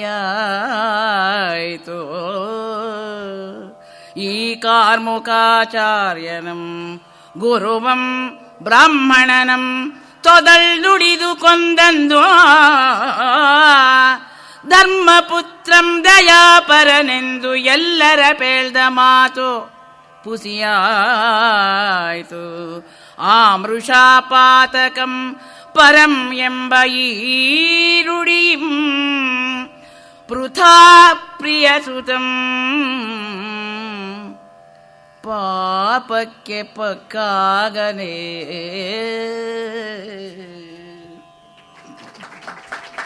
ಕೇದಾರಗೌಳ ನೋಡಿ, ಆ ಉತ್ತರಾಂಗ ಪ್ರಧಾನವಾದ ರಾಗ ಉತ್ತರಾಂಗದಲ್ಲಿಯೇ ವಿಜೃಂಭಿಸಿ ಮತ್ತೆ ಅವನು ಪಾಪ ಮಾಡಲಿಲ್ವೋ ಅಂತ ಮೆಲ್ಲಗೆ ಕೇಳಿ ಚಿವುಟತಕ್ಕಂಥದ್ದು ಸಂಜೆಯನ್ನ. ಇದೊಂದು ವಾದಕ್ರಮವೇ ಆಗಿ ಬೆಳಗಿದೆ. ಎಷ್ಟೋ ನಮ್ಮ ಕಾವ್ಯಗಳಲ್ಲಿ ವಾದಗಳನ್ನು, ವಾಗ್ಮಿತಿಯನ್ನು ಕಾಣ್ತೀವಿ. ಅಂಥ ಒಂದು ಸಂದರ್ಭ ಸಂಜಯ ಪಾಂಡವರ ಪರವಾಗಿ, ದುರ್ಯೋಧನ ತನ್ನ ಪರವಾಗಿ ಸಮರ್ಥನೆಯ ವಾದಗಳನ್ನು ಹೂಡುವಂಥದ್ದು. ಪಾಯಿಂಟ್ ಬೈ ಪಾಯಿಂಟ್, ಅಂಶಾನ್ವಂಶವಾಗಿ ಅದನ್ನು ಉತ್ತರಿಸಿಕೊಡ್ತಕ್ಕಂಥದ್ದು. ಸ್ಥಿರ ಸತ್ಯವ್ರತೆಯೆಂದು ಧರ್ಮ ರುಚಿಯೆಂದು ಆ ಧರ್ಮಪುತ್ರಂ ದಯಾಪರನೆಂದು ಎಲ್ಲರ ಪೇಳ್ದ ಮಾತು ಪುಸಿಯಾಯಿತು. ಇದು ಕಷ್ಟವೇ ಇಲ್ಲದ ಹಳಗನ್ನಡ, ಅಷ್ಟು ಸಲೀಸಾಗಿ ಅರ್ಥ ಆಗ್ತಕ್ಕಂಥದ್ದು. ಸತ್ಯವ್ರತ, ಧರ್ಮಪ್ರಿಯ ಅಂತೆಲ್ಲ, ದಯಾಪರ ಅಂತ ಧರ್ಮರಾಜನ್ನ ಹೇಳಿದ ಮಾತಷ್ಟು ಹುಸಿಯಾಯಿತು. ಕಾರಣ ಕಾರ್ಮುಕಾಚಾರ್ಯ ಗುರು ಆದಂಥ ದ್ರೋಣನನ್ನ, ಬ್ರಾಹ್ಮಣನನ್ನ, ಅವನು ವಿದ್ಯಾದಾನ ಮಾಡಿದವನು, ಹಿರಿಯ ಮತ್ತೆ ಶ್ರೋತ್ರಿಯನಾದ ಬ್ರಾಹ್ಮಣ. ಅವಧ್ಯ ಅನ್ನುವ ಹಂತ ಎಷ್ಟು ದೊಡ್ಡದಾಗಿ ಬರುತ್ತದೆ. ಅವನನ್ನು ತೊದಳ್ ನುಡಿದು, ತೊದಲ್ ಅಂದರೆ ಸುಳ್ಳು ಅನ್ನುವ ತಾತ್ಪರ್ಯ. ಸುಳ್ಳಾಡುವಾಗ ತೊದಲ್ತಾರೆ ಅಂತ. ಪಾಪ ರನ್ನ ಕಂಡಿರಲಿಲ್ಲ ಅಂತ ಅನ್ಸುತ್ತೆ ಈ ಕಾಲದ ರಾಜಕಾರಣಿಗಳನ್ನ. ಅವರಿಗೆ ಸತ್ಯ ಆಡುವ ಪರಿಸ್ಥಿತಿ ಬಂದಲ್ಲಿ ಅಕಸ್ಮಾತ್ ಆಡಿದರೆ ಪಾಪ ತೊದಲ್ತಾರೆ ಅಷ್ಟೇ. ಒಂದೊಂದು ಮೃಷಾಪಾತಕಂ, ಸುಳ್ಳಿನ ಪಾತಕ. ಸುಳ್ಳಾಡಿದ್ದು ಒಂದು ಪಾತಕವಾದರೆ, ಗುರುವನ್ನು ಕೊಂದದ್ದೊಂದು ಪಾತಕವಾದರೆ, ಬ್ರಾಹ್ಮಣನನ್ನು ಕೊಂದದ್ದು ಒಂದು ಪಾತಕವಾದರೆ, ಅಧರ್ಮ ಯುದ್ಧ ಮಾಡಿದ್ದೊಂದು ಪಾತಕವಾದರೆ, ಅಂದರೆ ಅಮೆರಿಕಾದಲ್ಲಿ ಕನ್ಸಿಕ್ಯೂಟಿವ್ ಅಂಡ್ ಕನ್ಕರೆಂಟ್ ಅಂತ ಎರಡು ತರಹ ಉಂಟು ಅಪರಾಧಕ್ಕೆ ದಂಡನೆ. ಕನ್ಸಿಕ್ಯೂಟಿವ್ ಆಗಿ ದಂಡನೆ ಮಾಡ್ತಾರೆ. ಈ ಪಾತಕ ಮಾಡೋದಕ್ಕೆ 15 ವರ್ಷ ಜೈಲು, ಈ ಪಾತಕ ಮಾಡೋದಕ್ಕೆ 13 ವರ್ಷ ಜೈಲು, ಈ ಪಾತಕ ಮಾಡೋದಕ್ಕೆ 12 ವರ್ಷ ಜೈಲು ಅಂತ ಒಂದಾದ್ಮೇಲೆ ಒಂದನ್ನು ಪೋಣಿಸಿ 95 ವರ್ಷ ಜೈಲು ಅಂತಾರೆ. ನಮ್ಮಲ್ಲಿ ಅಷ್ಟನ್ನು ಕನ್ಕರೆಂಟ್, ಒಟ್ಟೊಟ್ಟಿಗೆ ನಡೆಯುವುದು ಅಂತ ಮಾಡಿಬಿಟ್ಟು 15 ವರ್ಷಕ್ಕೆ ಇಳಿಸ್ತಾರೆ. ಹೀಗಾಗಿ ನಮ್ಮ ದೇಶದ ಕಾನೂನಿನ ದಂಡ ಪ್ರಯೋಗದಲ್ಲಿರ್ತಕ್ಕಂಥ ದೋಷ ಏನು, ಅಲ್ಲಿರ್ತಕ್ಕಂಥ ಗುಣ ಏನು ಅಂತ ನೋಡ್ತಾರೆ. ಇದಿಷ್ಟಕ್ಕೂ ಕನ್ಸಿಕ್ಯೂಟಿವ್ ಆಗಿ ಒಂದಾದ ಮೇಲೆ ಒಂದು ಅಪರಾಧ ಅಂತ ಯಮ ತೀರ್ಮಾನ ಮಾಡಬೇಕು. ಆ ಎಲ್ಲ ಪಾತಕವನ್ನ ಪರಮೆಂಬೀ ನುಡಿಯಂ, ಎಲ್ಲ ದೊಡ್ಡದು ಅಂತ ನೀನು ಹೇಳ್ತಿದ್ಯಲ್ಲ, ಆ ಪೃಥಾ ಪ್ರಿಯ ಪುತ್ರಂ ಪಾಪಕ್ಕೆ ಪಕ್ಕಾಗನೆ, ಅವನು ಪಾಪಿಷ್ಟನಾಗೋದಿಲ್ವಾ ಅಂತ ಕೇಳ್ತಾನೆ. ಕಥೆ ನಿಮಗೆ ಗೊತ್ತೇ ಇರತಕ್ಕಂಥದ್ದು. ದ್ರೋಣವಧೆ ಆದ ಸಂದರ್ಭ ಏನು ಅಂತ ಅದನ್ನು ಸ್ವಲ್ಪ ವಿಸ್ತರಿಸಿ ಹೇಳ್ತಾನೆ. ಆದರೆ ನೋಡಿ, ಅತ್ತೆ ಒಡೆದ ಜಾಡಿಗೆ ಬೆಲೆ ಇಲ್ಲ ಅಂತ ಇವನು ಈಗಾಗಲೇ ದ್ರೋಣಾಚಾರ್ಯನ, ದ್ರೋಣನ ಮಗನ್ನ ಬಾಯಿಗೆ ಬಂದಂಗೆ ಬೈಕೊಂಡಿದ್ದಾನೆ. ಇನ್ನು ಮುಂದೆ ಕೂಡ ಸಾಕಷ್ಟು ಬೈತಾನೆ. ಆದರೆ ತಾನು ಬೈದರೆ ತೊಂದರೆ ಇಲ್ಲ, ಬೇರೆಯವರು ಮಾತ್ರ ಹೀಗೆ ಮಾಡಬಾರ್ದು ಅಂತ ತಾನೇ ಅವರನ್ನ ಯುದ್ಧಕ್ಕೆ ನಿಲ್ಲಿಸಿದ್ದಲ್ವ, ಅವ್ರ ಪಾಡಿಗೆ ಅವರಿದ್ದವರನ್ನ. ಅದು ಬರೋದಿಲ್ಲ, ಈ ಬುದ್ಧಿ ದುರ್ಯೋಧನನಲ್ಲಿ ಇಲ್ಲ. ಈಗ ಹೇಳ್ತಾನೆ, ಮುಂದಿನ ಪದ್ಯಗಳನ್ನು ತಿಳಿಸ್ತಾನೆ. ಈ ದೊರೆಯ ಅರಮಗನು ವೃಷವಾದಂ ನೋಡು ಎಂದು ಧರ್ಮನಂ ಮೋದಲಿಸಲ್ಪೋದಂ ಪುತ್ರನಂ ಅರಸಲ್ಪೋದನೆ ಯಮಪುರಕ್ಕೆ ಮುಕ್ತ ಬಾಣಂ ದ್ರೋಣಂ ಯಮಪುರಕ್ಕೆ ಪುತ್ರನಂ ಅರಸಲ್ಪೋದನೆ. ಬಹಳ ಸೊಗಸಾಗಿರ್ತಕ್ಕಂಥ ಒಂದು ಕಾವ್ಯಲಿಂಗ ಅಲಂಕಾರದ ಪದ್ಯ. ಈ ದೊರೆ ಅರಮಗನು ಮೃಷಾವಾದಂ ನೋಡು ಎಂದು ಧರ್ಮನಂ ಮೂದರಿಸಲ್ಪೋದನ್ ಪುತ್ರನ ನರಸಲ್ಪೋದನೆ ಯಮಪುರಕ್ಕೆ ಮುಕ್ತ ಬಾಣಂ ದ್ರೋಣಂ. ದ್ರೋಣ ಶಸ್ತ್ರ ಸನ್ಯಾಸ ಮಾಡಿ ಮುಕ್ತ ಬಾಣನಾಗಿ ಯಮಪುರಕ್ಕೆ, ಯಮಲೋಕಕ್ಕೆ ಹೋಗಿದ್ದಕ್ಕೆ ಕಾರಣ ಅದು ಸಾವಲ್ಲ ಅವನದು. ನಿನ್ನ ಮಗ ಅರಮಗನ್, ಧರ್ಮದ ಮಗ, ಅರಮ್ ಅಂದರೆ ಧರ್ಮ ಹಳಗನ್ನಡದಲ್ಲಿ, ಅರಮಗನ್ ಈ ದೊರೆ, ಅವನು ನಿನ್ನ ಮಗ ಮೃಷಾವಾದಕ್ಕೆ ಪಕ್ಕಾದ, ಸುಳ್ಳಾಡಿದ ನೋಡು ಅಂತ ಯಮನ ಮಗ ತಾನೆ ಯಮನನ್ನ ಚೀತು ಅಂತ ಮೂದಲಿಸೋದಕ್ಕೆ ಯಮಲೋಕಕ್ಕೆ ಹೋದ ಅಲ್ಲದೆ ಮಗ ಅಲ್ಲಿ ಹೋಗಿದ್ದಾನ ಇಲ್ವಾ ಅಂತ ಹುಡುಕೋದಿಕ್ಕೆ ಪ್ರಾಣ ಬಿಟ್ಟಿದ್ದಲ್ಲ ಅಂತ. ವಸ್ತುತಃ ಕಥೆಯಲ್ಲಿ ಬರುವುದು ಮಗನಿಗೆ ಯಾವ ಲೋಕಗಳು ಸಿಕ್ತೋ ಏನೋ ಗೊತ್ತಿಲ್ಲ ಅಂತನ್ನೋ ಕಾತರತೆ ವ್ಯಾಕುಲತೆಯಿಂದ ಅವನು ಪ್ರಾಣತ್ಯಾಗ ಮಾಡಿ ದಿವ್ಯ ಲೋಕಗಳಲ್ಲಿ ಅಧೋಲೋಕಗಳಲ್ಲೆಲ್ಲ ಹುಡುಕದ ಅಂತ. ಖಂಡಿತವಾಗಿ ಮೊದಲು ಯಮಲೋಕಕ್ಕೆ ಹೋಗಿ ಹುಡುಕಿರ್ತಾನೆ. ಅಶ್ವತ್ಥಾಮನಿಗೆ ಅಲ್ಲೇ ಜಾಗ, ಇನ್ನೆಲ್ಲೂ ಅಲ್ಲ. ಆದರೆ ವಸ್ತುತಃ ನೋಡಿದ್ರೆ ಮಹಾಭಾರತದಲ್ಲಿ ಮಗ ಸತ್ತ, ಶಾಖ್, ಖೇದ, ಇನ್ನ ವೈರಾಗ್ಯ ಬಂತು, ಇನ್ನೇನು ಜಗತ್ತು ಬೇಡ ಅಂತನಿಸಿ ಪುತ್ರ ಶೋಕದ ತೀವ್ರತೆಯಿಂದ ಜಿಹಾಸೆ ಬಂದು ಅವನು ಶಸ್ತ್ರತ್ಯಾಗ ಮಾಡಿದ್ದಷ್ಟೇ. ಈ ಎಲ್ಲ ದೊಡ್ಡ ದೊಡ್ಡದನ್ನು ದ್ರೋಣಂಗೆ ಆರೋಪ ಮಾಡಬೇಕಾಗಿಲ್ಲ. ಯಾರನ್ನು ಎಲ್ಲಿಡಬೇಕೋ ಅಲ್ಲಿಟ್ಟರೆ ಆಯಿತು. ನಾವೆಲ್ಲಿರಬೇಕು ನಮ್ಮನ್ನು ನಾವು ನೋಡ್ಕೊಳ್ಳೋಣ. ಆದರೆ ಮಿಕ್ಕವ್ರು ಎಲ್ಲೆಲ್ಲಿ ಯಾರ್ಯಾರಿದ್ದಾರೆ ಅನ್ನೋದ್ರೊಳಗೆ ಮಾತ್ರ ನಾವು ಇಲ್ಲದ ಸಲ್ಲದ ಭ್ರಾಂತಿಗಳಿಗೆ ಒಳಗಾದರೆ ಆ ಕಾವ್ಯಗಳಿಂದ ಪಡೆಯಬಹುದಾದ ಮೌಲ್ಯದಿಂದ ವಂಚಿತರಾಗ್ತೀವಷ್ಟೇ. ಬೇಕಾದಂತೆ ಉಂಟು. ರೊಮ್ಯಾಂಟಿಸಿಸಮ್ ಏನೆಲ್ಲ ಮಾಡುತ್ತದೆ, ಅದರಿಂದ ಅಷ್ಟು ಪ್ರಯೋಜನವಿಲ್ಲ. ಆದರೆ ಈ ಪದ್ಯ ತುಂಬ ಸೊಗಸಾದಂಥದ್ದು. ಕಾವ್ಯತ್ವ ಇಲ್ಲಿ ತುಂಬ ಇದೆ. ಅವನು ಸತ್ತಿದ್ದು ಮಗನನ್ನು ಹುಡುಕೊಂಡು ಹೋಗೋದಿಕ್ಕಲ್ಲ, ನಿನ್ನ ಮಗ ಎಂಥವನು ಅಂತ ಧರ್ಮನನ್ನ, ಯಮಧರ್ಮನನ್ನ ಬೈಯೋದಿಕ್ಕೆ ಅಂತ. ಮುಂದೆ ಅವನು ಬೈತಾನೆ. ಕಳಶಜನಂ ಗಿಂತು ಕೊಲಿಸಿದ ಖಳನೇ ಗಡಂ ಧರ್ಮದಂದನಂ. ಕಳಶಜನಂ ಕೊಲಿಸಿದ ಖಳನೇ ಧರ್ಮನಂದನಂ ಗಡಂ. ಕ್ರೂರ ದಿನಗಳ ಪೆಸರಂ ಮರೆಯಿಸಿ ಮಂಗಳವಾರಂ ಕಡ್ಡವಾರಂ ಎಂಬಂತೆ ವಲಂ. ಇಂತು ಕಳಶಜನ ಕೊಲಿಸಿದ ಧರ್ಮನಂದನಂ ಖಳನೆ ಗಡ ಕ್ರೂರ ದಿನಗಳ ಪೆಸರಂ ಮರೆಯಿಸಿ ಮಂಗಳವಾರಂ ಕಡ್ಡವಾರಂ ಎಂಬಂತೆ ವಲಂ. ಒಳ್ಳೆಯ ಲೋಕೋಕ್ತಿಯನ್ನು ತಂದಿದ್ದಾನೆ. ಲೋಕೋಕ್ತಿ ಅಲಂಕಾರ ಒಳ್ಳೆಯ ಸೊಗಸಾಗಿ ನಯವಾಗಿ ತಿವಿತಾ ಇದ್ದಾನೆ. ಖಮಾಚ್ ರಾಗದಲ್ಲಿ ಮುಂಚೆ ವೀರೋಚಿತವಾಗಿ ಬೇಗಡೆ ಬಂದಿತ್ತು. ಕಲಶಜನಂ ಇಂತು ಕೊಲಿಸಿದ ಖಳನೇ ಗಡಂ ಧರ್ಮನಂದನಂ. ತನ್ನ ಗುರುವನ್ನು ಹೀಗೆ ಕೊಲಿಸಿದಂಥ ಖಳ ನೀಚ ಇವನು ಧರ್ಮನಂದನ. ಅವನು ಯಾವ ಥರ ಧರ್ಮರಾಜ, ಧರ್ಮಜ್ಞ, ಧರ್ಮಸೂತ ಅಂತೆಲ್ಲ ಅವನ ಹೆಸರಿದೆಯಲ್ಲ, ಅದು ಕೇವಲ ನಾಮ ಮಾತ್ರ, ಅನ್ವರ್ಥ ನಾಮವಲ್ಲ, ಅಂಕಿತ ನಾಮ. ನಾನು ಗಣೇಶ, ಎಲ್ಲುಂಟು ಗಣೇಶತ್ವ ನನಗೆ. ಆ ರೀತಿಯಲ್ಲೇ ಧರ್ಮನಂದನಂ ಕೊಲಿಸಿದಂ ಕ್ರೂರ ದಿನಗಳ ಪೆಸರಂ ಮರೆಯಿಸಿ. ಕೆಟ್ಟ ದಿನ ಅಮಂಗಳವಾರವನ್ನ, ಅಮಂಗಳವಾಸರವನ್ನ ಮಂಗಳವಾಸರ, ವಡ್ಡವಾರಂ ಅಂತಂದರೆ ವೃದ್ಧವಾರ, ಮಿಗಿಲಾಗಿ ದೊಡ್ಡ ದಿವಸ ಅಂತ. ಹಾಗಾಗಿ ಅಮಂಗಳ ಅಂತ ಬಾಯ್ಬಿಟ್ಟು ಹೇಳಬಾರ್ದು ಅಂತ.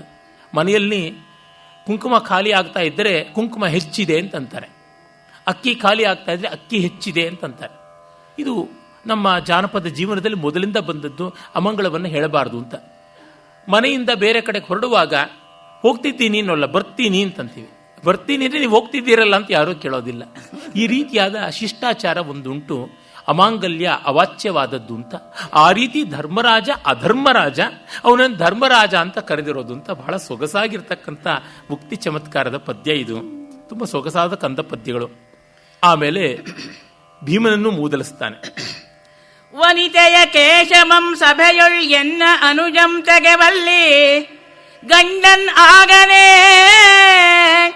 ಭಗದತ್ತನ ಆನೆ ಬರಿಯಲ್ವು ಮುಡಿವನ್ನಗಂ ಒತ್ತೆ ಗಂಡನಾಗನೇ ಕೊಲಲ್ವಲ್ಲದೆ ಅಂಗಪತಿ ಬಿಲ್ಲೊಳೆ ಕೊಂಡು ಎಳೆವಲ್ಲಿ ಗಂಡನಾಗನೇ ಕುರುಬಾಲ ಸಂಹರಣ ಮಾತ್ರದೆ ಮಾರುತಿ ಗಂಡನಾದರೆ. ಮತ್ತೊಮ್ಮೆ ಹಾಡಿಮ್ಮ ಪದ್ಯನ. ಹಂಗಸರ್ ಸುಲಭ ಅಲ್ವಾ, ಹೊಗಳೋದ್ ಕಷ್ಟ ಇವಾಗ. ವನಿತೆಯ ಕೇಶಮಂ ಸಭೆಯೊಳ್ಳಿಯನ್ನ ಅನುಜಂ ತೆಗೆವಲ್ಲಿ ಗಂಡನ್ ಆಗನೆ ಮಾರುತಿ ಭಗದತ್ತನ ಆನೆ ಬರಿಯಲ್ವು ಉಡಿವನ್ನೆಗಂ ಒತ್ತೆ ಗಂಡನಾಗನೆ ಮಾರುತಿ ಕೊಲಲ್ವಲ್ಲದೆ ಅಂಗಪತಿ ಬಿಲ್ಲೊಳೆ ಕೊಂಡು ಎಳೆವಲ್ಲಿ ಮಾರುತಿ ಗಂಡನ್ ಆಗನೆ ಕುರುಬಾಲ ಸಂಮರಣ ಮಾತರೆ ಮಾರುತಿ ಗಂಡನಾದನೆ. ಎರಡು ಬಾರಿಯೂ ಬಹಳ ವಿನೂತನವಾಗಿ ಹಾಡಿದ್ದಾರೆ. ಒಂದೇ ತರ ಹಾಡಕ್ ಬರಲ್ಲ. ಈ ಒಂದೇ ತರ ಹಾಡಬೇಕಿಲ್ಲಮ್ಮ, ಅದಕ್ಕೆ ಮತ್ತೆ ಮತ್ತೆ ಕಾವ್ಯವಾಚನಕ್ಕೆ ಬರೋದು. ನಮ್ಮ ಭಾರತೀಯ ಕಲಾ ಪ್ರಕಾರಗಳನ್ನು ಆಸ್ವಾದಿಸ್ತಕ್ಕಂಥದ್ದು. ಕಾರಣ ಇಷ್ಟೇ ನೋಡಿ. ಈ ಮಾಂಡ್ರಾಗ ತುಂಬ ವನಪು ವಯ್ಯಾರಗಳ ಶೃಂಗಾರ ಪ್ರಧಾನವಾದ ರಾಗ. ಅದನ್ನು ಅದೆಷ್ಟು ಚೆನ್ನಾಗಿ ವೀರಕ್ಕೆ, ಮೂದಲಿಕೆಗೆ, ಒಂದು ಸ್ವಲ್ಪ ಕರುಣಕ್ಕೆ, ಕೊನೆಗೆ ವ್ಯಂಜಕವಾಗುವಂತೆ ಬಳಸಿಕೊಂಡ್ರು. ಸರ್ವಂ ಬಲವತಾಂ ಪಥ್ಯಂ ವನಿತೆಯ ಕೇಶಮಂ ಸಭೆಯೊಳ್ ಎನ್ನ ಅನುಜಂ ತೆಗೆವಲ್ಲಿ ಗಂಡನಾಗನೆ. ಆ ದ್ರೌಪದಿಯ ಮುಡಿಯನ್ನ ದರದರನೆ ಎಳ್ಕೊಂಡು ಬರ್ತಾ ಇದ್ದಾಗ ದುಶ್ಯಾಸನ ನೋಡ್ತಾ ಕೈ ಕಟ್ಕೊಂಡು ಕೂತಿದ್ನಲ್ಲ, ಆಗ ಮಹಾಪರಾಕ್ರಮಿಯಾಗಿದ್ನ ಭೀಮ. ಭಗದತ್ತನ ಆನೆ ಬರೀ ಎಲ್ಗುಡಿ ವನ್ನಗಂ ಒತ್ತೆ ಗಂಡನಾಗನೆ. ಆನೆ ಅವಧ್ಯವಾದ ಪ್ರಾಣಿ, ಆನೆಯನ್ನು ಕೊಲ್ಲಬಾರದು ಅಂತ ಧರ್ಮಶಾಸ್ತ್ರ. ಭಗದತ್ತನ ಆನೆಯನ್ನು, ಸುಪ್ರತೀಕವನ್ನು ಕೊಲ್ಲುವಾಗ ಮಹಾಪರಾಕ್ರಮಿ ಆಗಿಬಿಟ್ಟ ಅಲ್ವಾ. ಮತ್ತೆ ಅಂಗಪತಿ ಬಿಲ್ಲೊಳೆ ಕೊಂಡು ಎರೆವಲ್ಲಿ ಗಂಡನಾಗನೆ. ಇನ್ನು ಅರ್ಜುನ ಒಬ್ಬ ಉಳಿದು ಮಿಕ್ಕ ಎಲ್ಲ ಪಾಂಡವರನ್ನು ಯುದ್ಧದಲ್ಲಿ ಕರ್ಣ ಗೆದ್ದು ಜೀವ ಉಳಿಸ್ಕೊಳ್ಳಿ ಅಂತ ಬಿಟ್ಟು ಕಳಿಸಿಕೊಟ್ಟಾಗ ಇವನು ಜೀವಗಳ್ಳನಾಗಿ ಬಂದನಲ್ಲ, ಆಗ ಗಂಡನಾಗನೆ. ಹೀಗಾಗಿ ಕುರುಬಾಲ ಸಂಹರಣ ಮಾತ್ರದೆ. ಬಾಲ ಅನ್ನುವುದು ತನ್ನ ತಮ್ಮಂದರಿಗೆ, ಅಯ್ಯೋ ಎಳೆ ಕುರುಕುಲದ ಮಕ್ಕಳನ್ನ ಕೊಲ್ಲುವುದರೊಳಗೆ ಮಾತ್ರ ಅವನ ಗಂಡುತನ, ಪರಾಕ್ರಮ ಅದೆಲ್ಲ ತೋರಿಕೊಳ್ತಾ ಎಂಥದ್ದು ಅಂತ ಅತ್ಯಂತ ತಿರಸ್ಕೃತವಾದ ವಾಚ್ಯ ಧ್ವನಿಯಿಂದ ಆ ಗಂಡ ಶಬ್ದವನ್ನು ಬಳಸ್ತಾ ಇದ್ದಾನೆ. ಯಾವ್ಯಾವ ರೀತಿಯಲ್ಲಿ, ಯಾವ್ಯಾವ ಬಗೆಯಲ್ಲಿ ಬಳಸ್ತಾ ಇದ್ದಾನೆ ನೋಡಿ. ಆಮೇಲೆ ಅವನು ಮಾಡಿದಂಥ ರಕ್ತಪಾನದ ಬಗೆಗೂ ಬೈತಾನೆ. ಒಡ ಹುಟ್ಟಿದರಂ ಕೊಂದು ಅವರ ಅಡಗಂ ತಿಂದು ಅವರ ನೆತ್ತರಂ ಬೆಲಗಸೆಯೊಳ್ ಕುಡಿವಾಗ.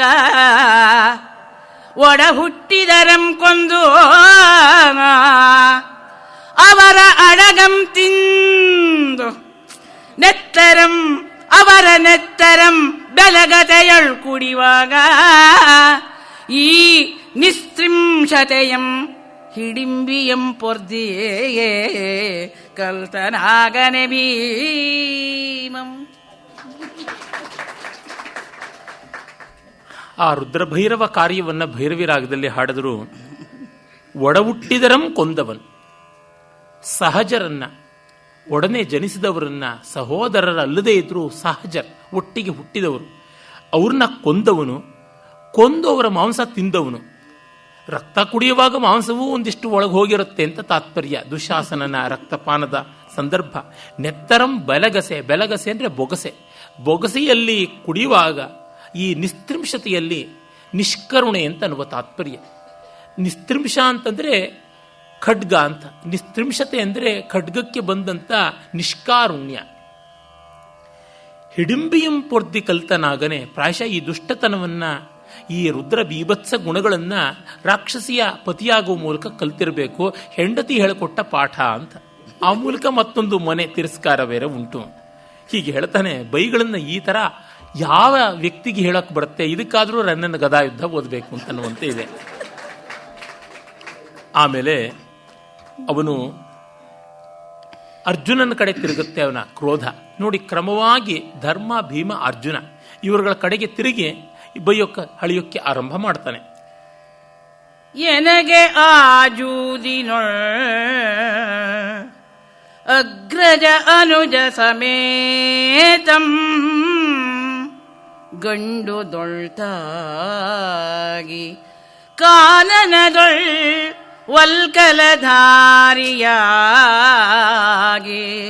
ಹರನೊಳ್ ದಿವ್ಯಾತ್ರಮಂ ಬೇಡೆ ಬೆಳ್ತನದಿಂ ತಾಪಸನಾಗಿ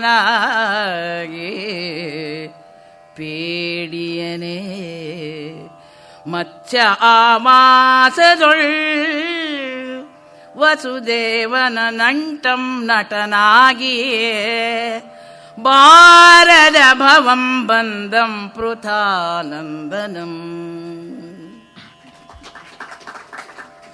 ಅರ್ಜುನ ಏನೆಲ್ಲ ಅವತಾರಗಳನ್ನು ತಾಳ್ದ ಅನ್ನೋದನ್ನ ಪಟ್ಟಿ ಮಾಡ್ತಾ ಇದ್ದಾನೆ ಈ ವೃತ್ತದಲ್ಲಿ.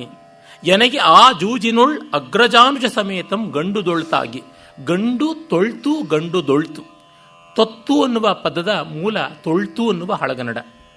ಹೀಗಾಗಿ ಅವನು ಮೊದಲಿಗೆ ಧರ್ಮರಾಜ ಜೂಜಿನಲ್ಲಿ ತಮ್ಮಂದ್ರನ್ನೆಲ್ಲ ಕಳ್ಕೊಂಡು ತನ್ನನ್ನೂ ತಾನು ಕಳ್ಕೊಳ್ತಾನೆ, ಪರಾಭೂತನಾಗಿ ದಾಸನಾಗ್ತಾನಲ್ವಾ, ಅದನ್ನು ಹೇಳ್ತಾ ಇದ್ದಾನೆ.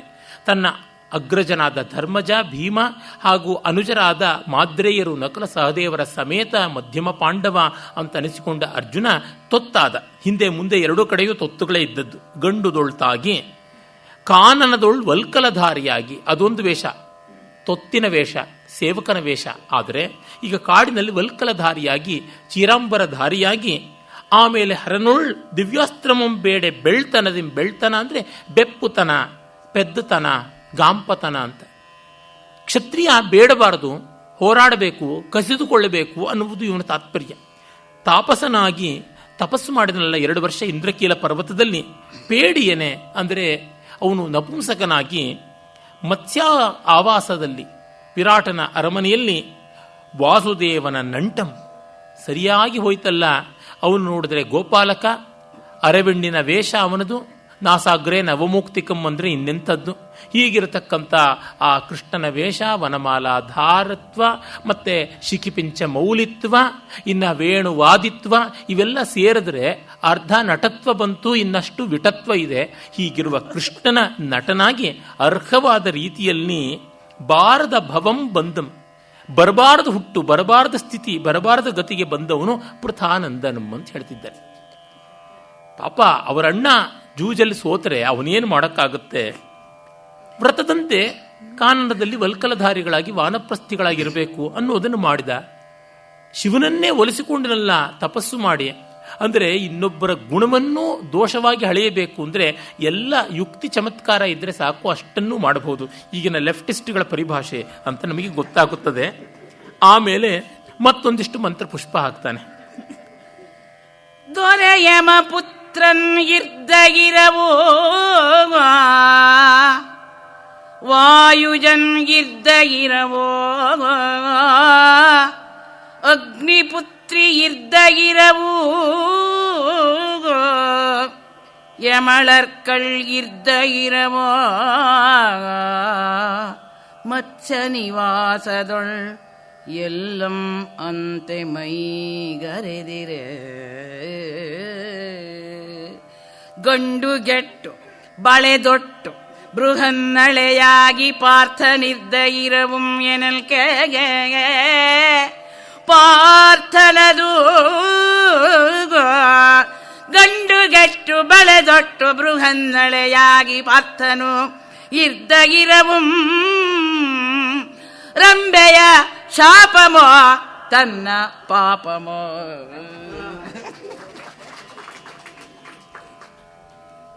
ದೊರೆ ಯಮಪುತ್ರನ ಇದಿರುವು, ವಾಯುಜನ ಇದಿರುವು, ಅಗ್ನಿಪುತ್ರಿಯೇ ಇದಿರುವು. ಇವರೆಲ್ಲರ ಎದುರಿಗೆ ಅಂದರೆ ತನ್ನ ಅಣ್ಣ ಧರ್ಮರಾಜ ಇದ್ದಾನೆ, ಇನ್ನೊಬ್ಬ ಅಣ್ಣ ಭೀಮ ಇದ್ದಾನೆ, ತಾನೇ ಸ್ವಯಂವರದಲ್ಲಿ ಮತ್ಸ್ಯಂತ್ರ ಭೇದಿಸಿ ಕೈ ಹಿಡಿದಂಥ ಪತ್ನಿ ದ್ರೌಪದಿ ಇದ್ದಾಳೆ, ಇನ್ನು ಯಮಳರ್ಕರ್ ಅಂದರೆ ಸಹೋದರರಾದಂಥ ಅವಳಿ ಮಕ್ಕಳು ನಕುಲ ಸಹದೇವರಿದ್ದಾರೆ.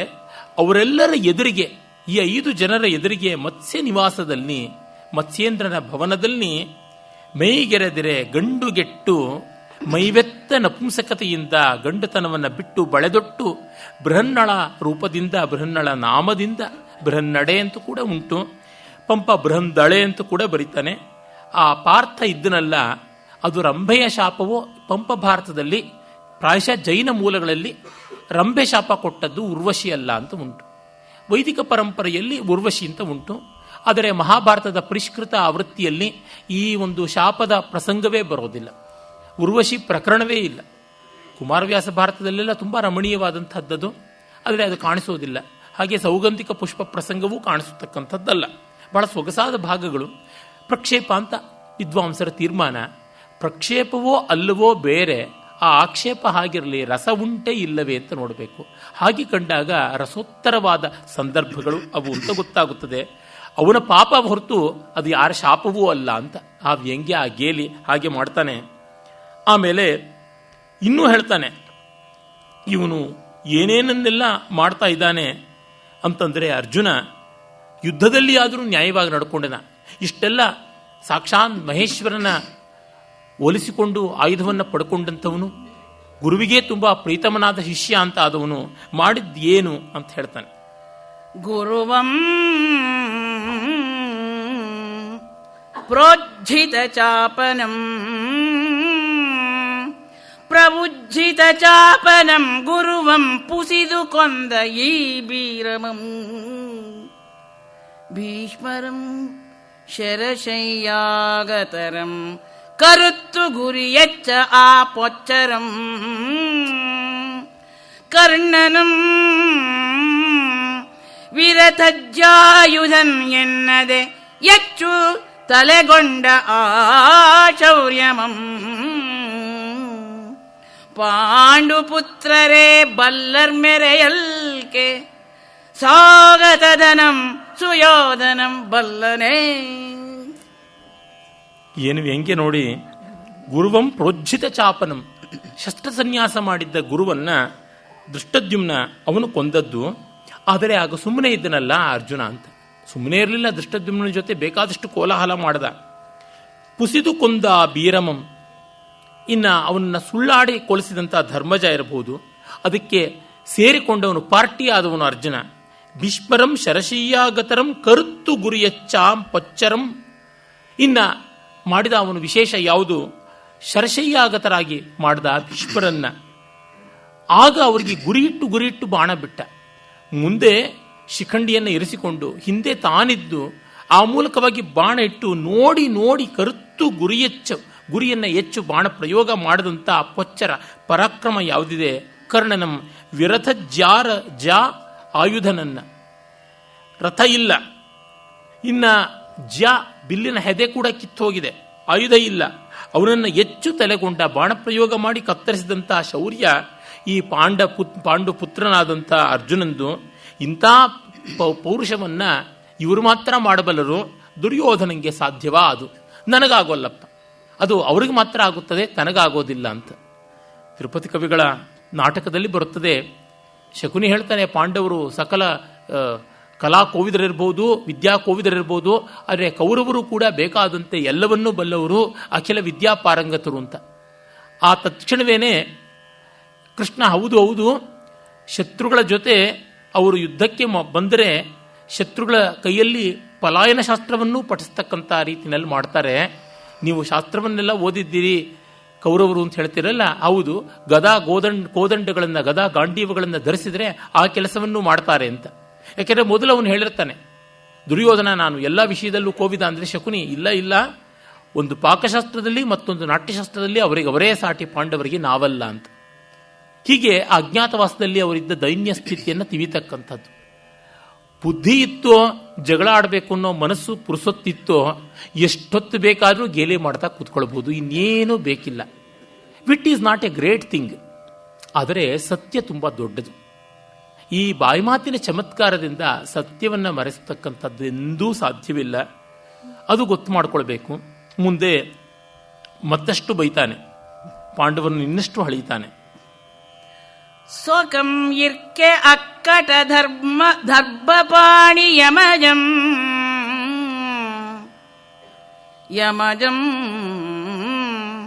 ದರ್ಭಪಾಣಿ ಯಮಜಂ ಸ್ವಕಂ ಇರ್ಕೆ ದರ್ವೀಕರಂ ವಾಯುಪುತ್ರಕನುಂ ಸ್ವಕಂ ಇರ್ಕೆ ಜರ್ಜರಹಸ್ತಂ ಇಂದ್ರತನಯಂ ಸ್ವಕಂ ಇರ್ಕೆ ದಸ್ರಾತ್ಮಜರ್ ದಂಡ ಮುಷ್ಟಿಕರರ್ ಸ್ವಕಂ ಇರ್ಕೆ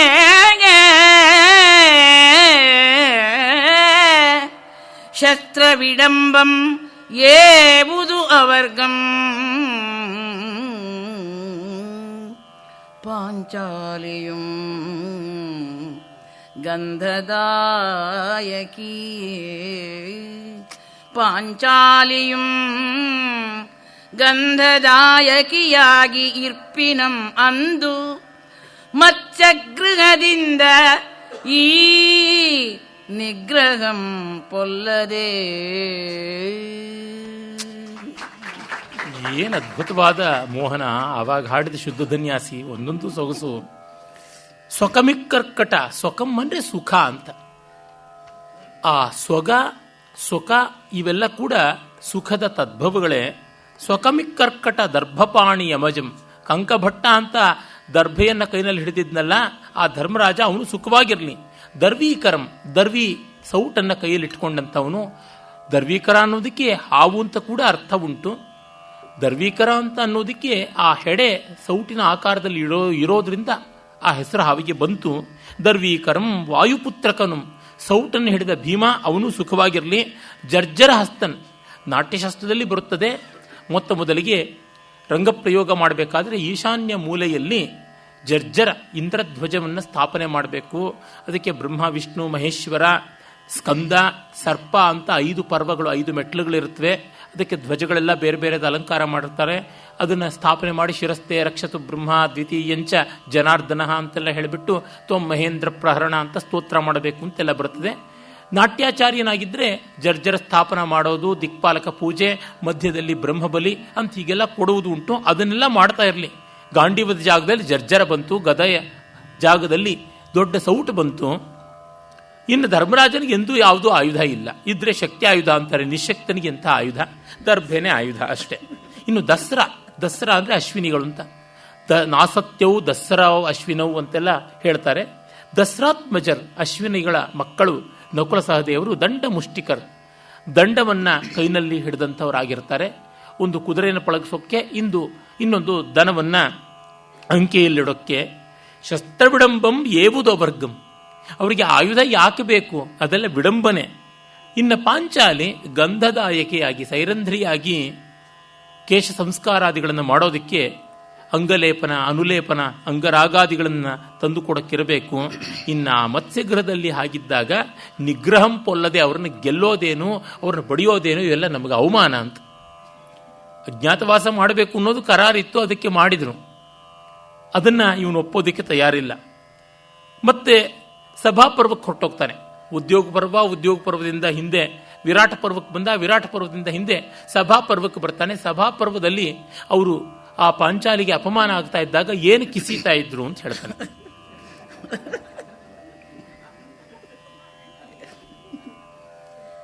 ಸಭೆಯೊಳ್ ತಮ್ಮಯ ಪಕ್ಕದೆ ಎನ್ನನುಜಂ ಆ ಪಾಂಚಾಲಿಯಂ ಪಂಚವಲ್ಲಭೆಯಂ ಮೋದೆಯುಂ ಅಲ್ಲಿ ಮಿಳ್ಮಿಳನೆ ನೋಡುತ್ತಿದ್ದ ಬಲ್ಲಾಳ್ಗಳ್ ಇಲ್ಲಿ ಭರಂಗೈದ ಈ ಪರಾಕ್ರಮಮಂ ಈ ಪೆರ್ಮಾತುಂ ಈ ಗಂಡುಂ ಈ ಸುಭಟಾಲಾಪಮಂ ಎಲ್ಲಂ ಆ ನೃಪತಿಗಳಿಗೆ ಏನೆಂಬೆಂ ಎಲ್ಲಿ ಇರ್ದುರೋ.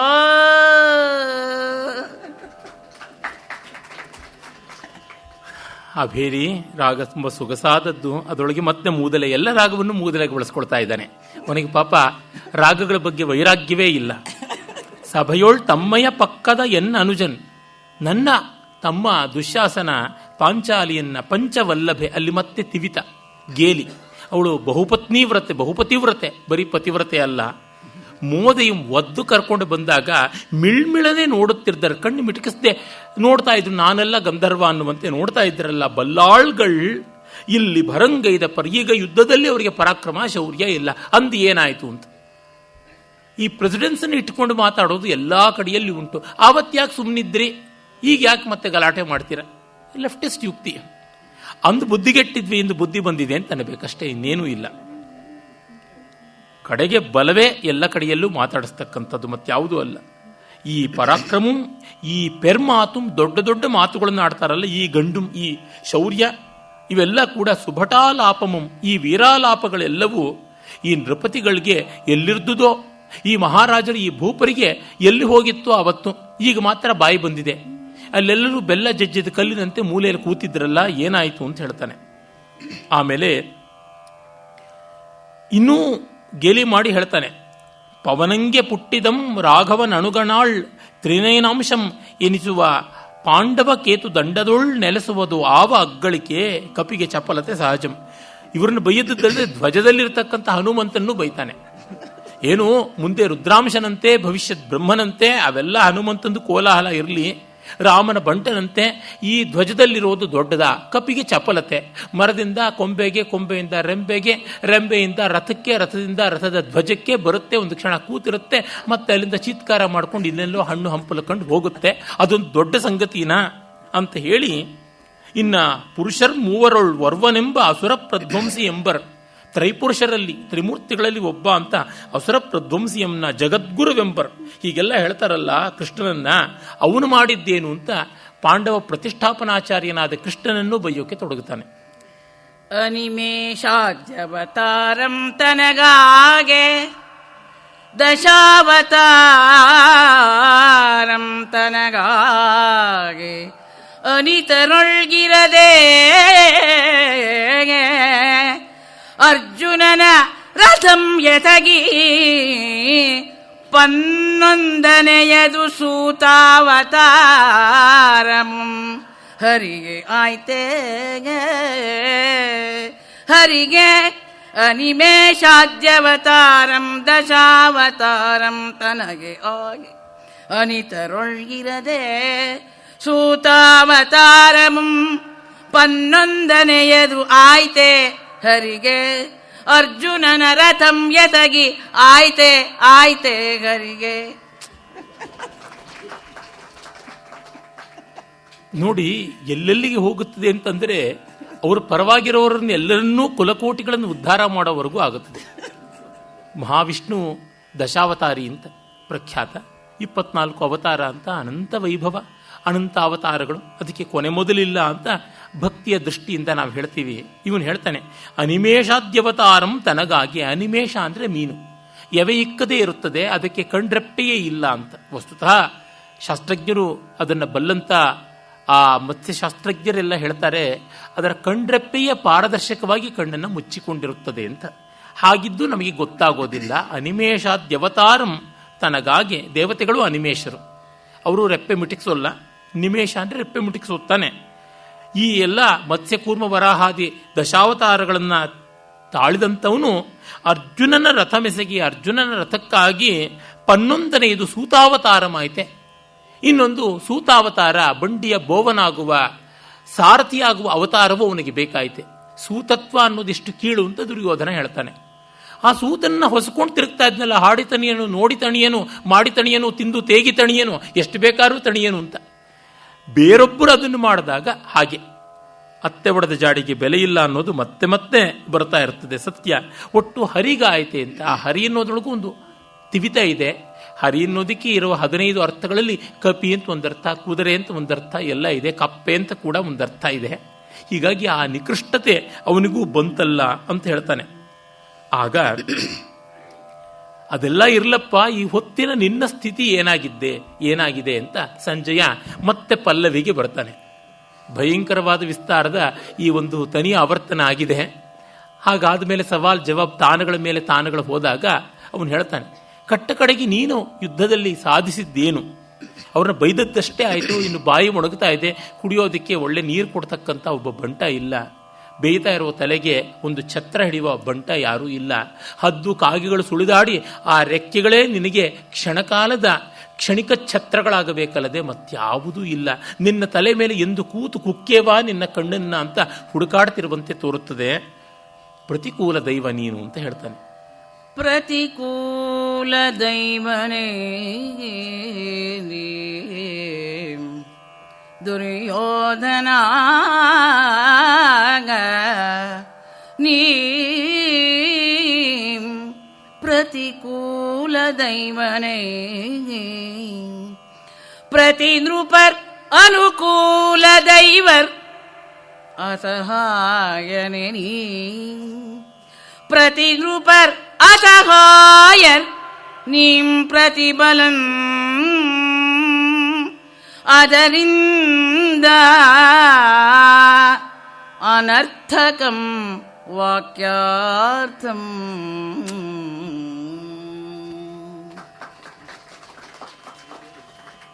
ಅಬ್ಬರಬ್ಬರವಾಗಿ ಅವನು ಕುಂತಲ ವರಾಳಿನಲ್ಲಿ ಮುಗಿಸಿದರೆ ಇವನು ಕರಹರಪ್ರಿಯಕ್ಕೆ ಬಂದ.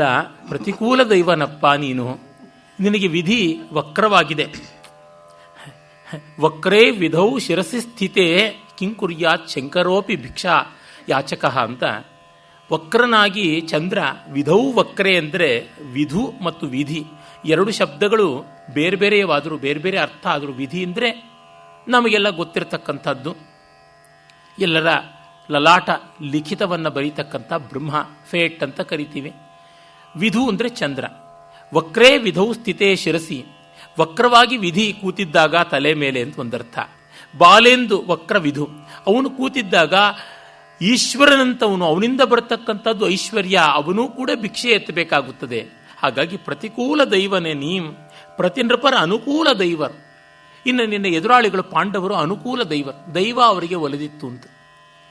ದೈವಮಿತಿ ಕಾಪುರುಷ ವದಂತಿ ಅನ್ನುವ ಮಾತು ಉಂಟು. ಎಲ್ಲ ಆದರೆ ನಿನ್ನ ಪರವಾಗಿ ದೈವ ಇತ್ತು ಅಂತ. ಅವನು ಕುಮಾರವ್ಯಾಸನ ದುರ್ಯೋಧನ ಹೇಳ್ತಾನಲ್ಲ, ವಿಧಿ ಮುನಿದು ಏನು ಮಾಡುತ್ತದೆ, ನೀನಾ ನನ್ನನ್ನು ಕೊಲ್ಲುವನು ಅಂತ, ನಿನಗೆ ನಾನೇ ದೈವಕಣ ಅಂತ ಭೀಮ ಹೇಳ್ತಾರೆ.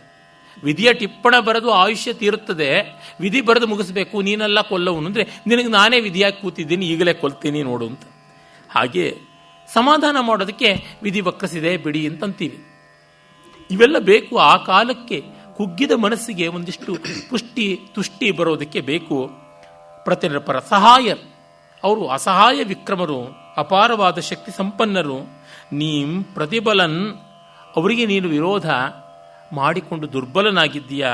ಅದರಿಂದ ಅನರ್ಥಕಂ ವಾಕ್ಯಾರ್ಥಂ. ಈಗ ವಾಕ್ಯಾರ್ಥ ಮಾಡಬೇಡ. ವಾಕ್ಯಾರ್ಥ ವಾದ ಭೂಮಿಕೆಯ ಮೂಲ. ವಾಕ್ಯಾರ್ಥ ಗೋಷ್ಠಿ ಅಂತಂದರೆ ಜಗಳ ಆಡೋದು ಅಂತಲೇ ಅರ್ಥ, ವಿದ್ವತ್ತೆಯ ಮಲ್ಲ ಯುದ್ಧ. ಹಾಗಾಗಿ ಈ ವಾಕ್ಯಾರ್ಥಗಳಿಂದ ಏನು ಪ್ರಯೋಜನವಿಲ್ಲ, ಸುಮ್ಮನೆ ಅಬ್ಬರ ಮಾಡುವುದು ಬೇಡ ಅಂತ ಹೇಳ್ತಾನೆ. ಆಗ ಮತ್ತೆ ಉತ್ತರ ಕೊಡ್ತಾನೆ. ಸಮರಜಯಂ ಸಮರಜಯಂ ದೈವಾಯತಂ ಸಂಜಯ, ನೀನೆಂದಂತೆ ಸಮರಜಯಂ ದೈವಾಯತಂ ಅದರಿಂ ಆಪುರುಷಕಾರಂ ಯಮಗಾಯ್ತು. ಈಗಳ್ ಯಮನಂದನಾದಿಗಳೊಳ್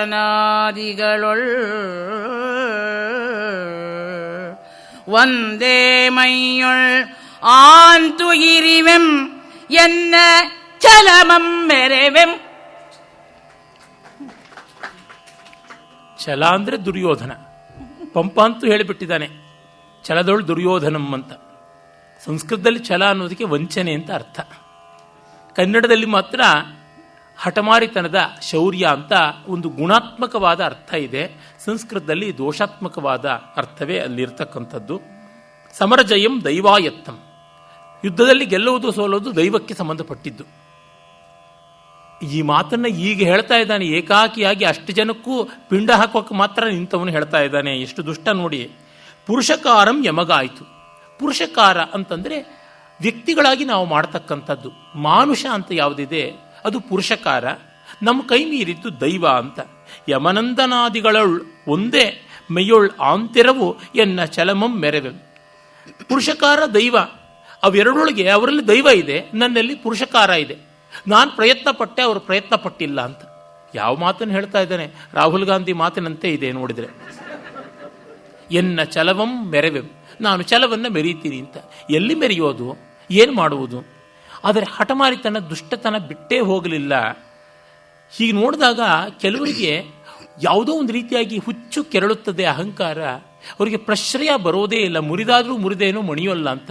ಆದರೆ ತಮ್ಮ ಜೀವಕ್ಕೆ ಸಂಚಕಾರ ಅಂತ ಗೊತ್ತಾದಾಗ ಮಣಿಯೋಕ್ಕೆ ಸಿದ್ಧರಾಗ್ತಾರೆ. ಆದರೆ ಅವ್ರನ್ನ ಹುಡುಕಿ ಹುಚ್ಚನಾಯಂತೆ ಕೊಲ್ತಾರೆ. ಅದು ಆಗ್ತಕ್ಕಂಥದ್ದು. ಆಮೇಲೆ ಮುಂದೆ ಕವಿ ಒಂದು ವಚನವನ್ನು ಬರೀತಾನೆ.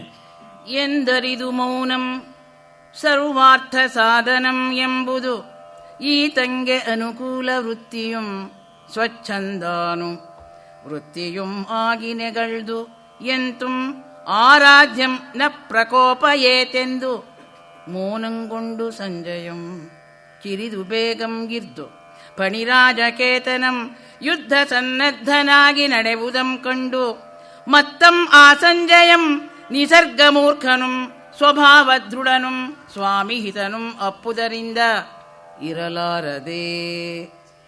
ವಚನ ಇದು. ಚಂಪು ಕಾವ್ಯವಾಗಿದ್ದರಿಂದ ಅಲ್ಲೋ ಇಲ್ಲೋ ವಚನ ಬರುತ್ತದಲ್ಲ, ಆ ವಚನವನ್ನು ಓದುವ ಕ್ರಮ ಅಂತ ಒಂದಿರುತ್ತದೆ. ಅಲ್ಲಿ ಹೆಚ್ಚು ರಾಗ ಕೊಡದೆ ಭಾವವನ್ನು ಮಾತ್ರ ಗಮನದಲ್ಲಿಟ್ಟುಕೊಂಡು ಹಾಡದಂಥದ್ದು ಆರಭಿರಾಗದಲ್ಲಿ ಬಂತು.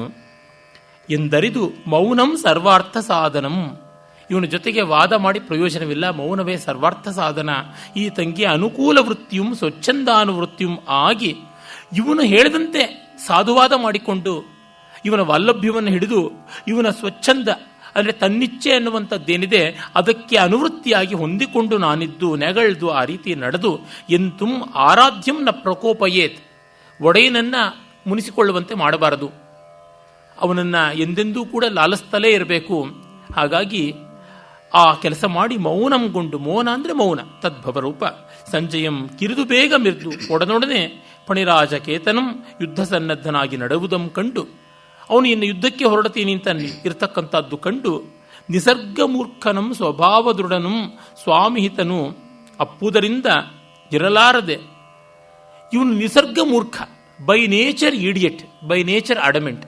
ಮೂರ್ಖ ಅಂದರೆ ಪ್ರತಿನಿಷ್ಠ ಬುದ್ಧಿ, ಎಷ್ಟೆಷ್ಟು ಒಪ್ಪಿಸೋಕ್ಕೆ ನೋಡಿದ್ರೂ ವಿರೋಧ ಮಾಡ್ತಕ್ಕಂಥವ್ರು, ಸದಾ ಹುಡುಕ್ತಕ್ಕಂಥವ್ರು, ತಾನು ಹಿಡಿದ ಮಂಚಕ್ಕೆ ಮೂರೇ ಕಾಲು ಅಂತಕ್ಕಂಥವ್ರು.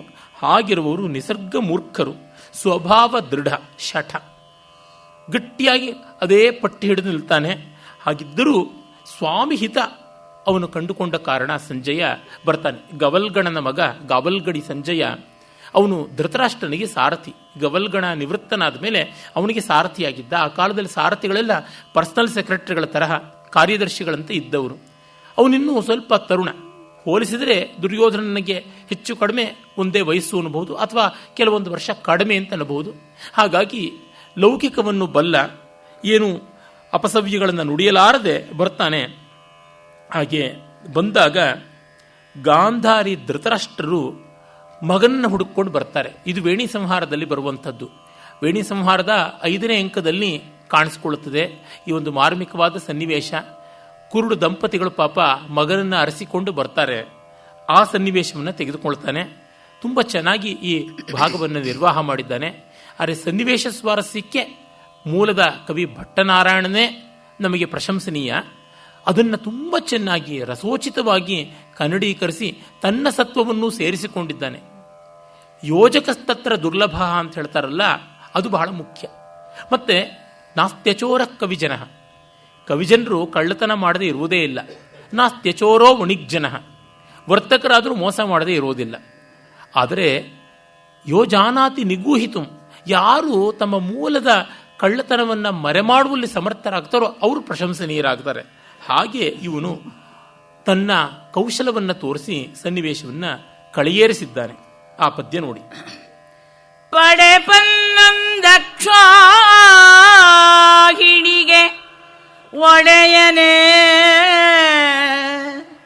ಮಗನೇ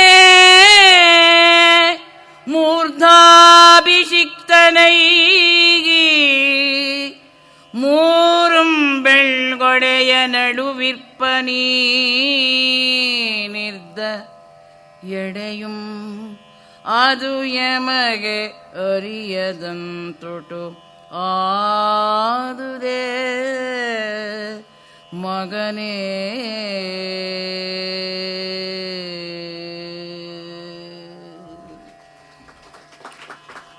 ವೀರ ರೌದ್ರ ಭಯಾನಕ ಬೀಭತ್ಸಗಳ ಸನ್ನಿವೇಶದಲ್ಲಿ ಕರುಣದ ಮಡು ಹರಿಯುತ್ತದೆ. ಇನ್ನು ಕೆಲವು ಪದ್ಯಗಳಲ್ಲಿ ಪಡೆ 11, ಆ 11 ಅಕ್ಷೌಹಿಣಿಗಳಿಗೆ 10 1 11 11 11 ಅಕ್ಷೌಹಿಣಿಗಳ ಪಡೆ ಸೇನೆ, ಅದಕ್ಕೆ ಒಡೆಯ ಮೂರ್ಧಾಭಿಷಿಕ್ತ.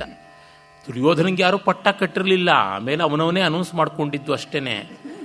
ಆದರೆ ಇಲ್ಲಿ ಕವಿ ಪಟ್ಟಾಭಿಷಿಕ್ತ ಮೂರ್ಧಾಭಿಷಿಕ್ತ ಅಂತ ಹೇಳಿದ್ದಾನೆ.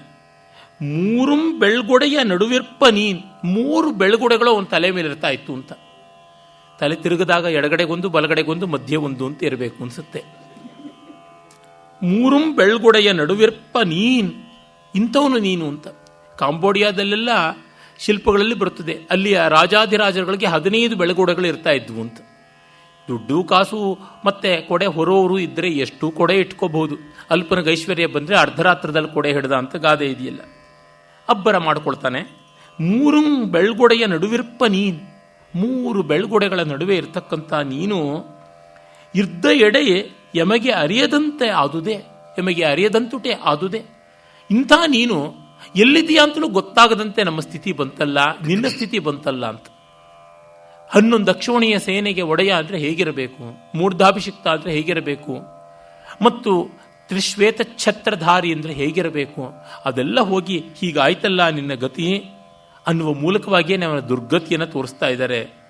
ಆಗ ತುಂಬ ನಾಚಿಕೊಂಡು ವಜ್ರಾಘಾತವಾದಂತೆ ಸಿಗ್ಗಾಗಿ ತಲೆಯಂಬಾಗಿ ಸಂಕಟ ಪಡ್ತಾನೆ ದುರ್ಯೋಧನ. ಇದು ತುಂಬ ಹೃದಯ ಮಾರ್ಮಿಕವಾದದ್ದು.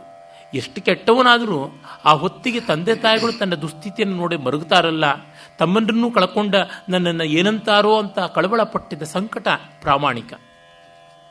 ಕಂದ ಕಂದ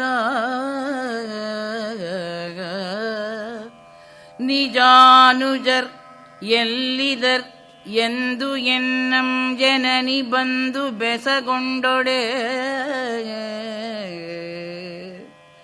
ನಿಜಾನುಜರ್ ಎಲ್ಲಿದರ್ ಎಂದು ಎನ್ನಂ ಜನನಿ ಬಂದು ಬೆಸಗೊಂಡೊಡೆ. ಅದೇನೆಂದು ಮರುಮಾತುಗುಡುವೆಂ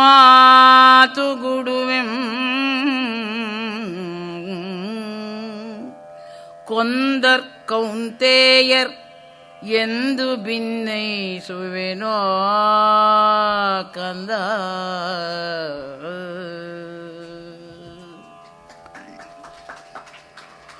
ಕಣ್ಣು ಕಟ್ಟಿಕೊಂಡು ತನ್ನ ಗಂಡನಿಗೆ ಕಣ್ಣು ಇಲ್ಲ ಅಂತ ನನಗೂ ಬೇಡ ಅಂತ ಮಾಡಿಕೊಂಡ ಗಾಂಧಾರಿ ಪಾಪ ಕಾಣಲಾಗದೆ, ಕಂದ ನಿನ್ನ ಅನುಜರ್ ನಿಜಾನುಜರು ಎಲ್ಲಿದರ್, ಎಲ್ಲಿ ಹೋದರು, ಏನಾದರು ಎಂದು ಎನ್ನಂ ಬಂದು ಬೆಸಗೊಂಡೊಡೆ. ತಾಯಿ ಬಂದು ಕೇಳಿದ್ರೆ ಅದೇನೆಂದು ಮರುಮಾತು ಕೊಡುವೆಂ, ಅದೇನು ಅಂತ ಉತ್ತರವನ್ನು ಕೊಡಲಿಯೇ ಕೊಂದರ್ ಕೌಂತೆಯರೆಂದು ಭಿನ್ನಯಿಸುವನೋ.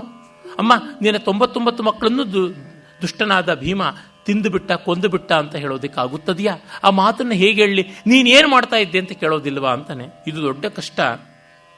ವ್ಯಾಖ್ಯಾನವೇ ಬೇಕಿಲ್ಲ, ಅಷ್ಟು ಸರಳವಾದ ಸಹಜವಾದ ಕರುಣರಸದ ಮುಡುವೆ ಆದಂಥ ಪದ್ಯ ಇದು.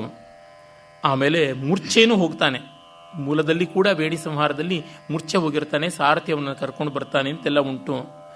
ಆಮೇಲೆ ಗಾಂಧಾರಿ ಪಾಪ ಸಂಕಟ ಪಡ್ತಾ ಕೇಳ್ತಾಳೆ, ಮೃಗಧರ ಕುಲ ಲಕ್ಷ್ಮೀ ವಲ್ಲಿಗೆ ಪೆರರ್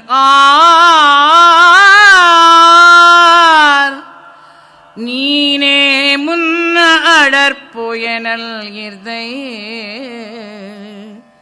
ಮಗನೇ,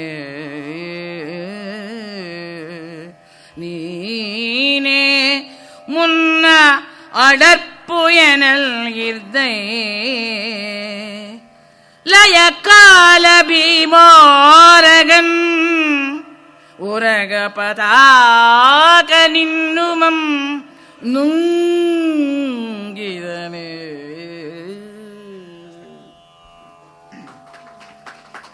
ಅಪ್ಪ ಅವಳು ಕೇಳ್ತಾಳೆ, ಮೃಗಧರ ಕುಲ ಲಕ್ಷ್ಮೀ ವಲ್ಲಿಗೆ ಪೆರನಾರ್ ನೀನೇ ಮುನ್ನಡೆಸಲ್ ಇರ್ದಪೆ ಇರ್ದಪೆ ಎನ್ನಲಿರ್ದೈ.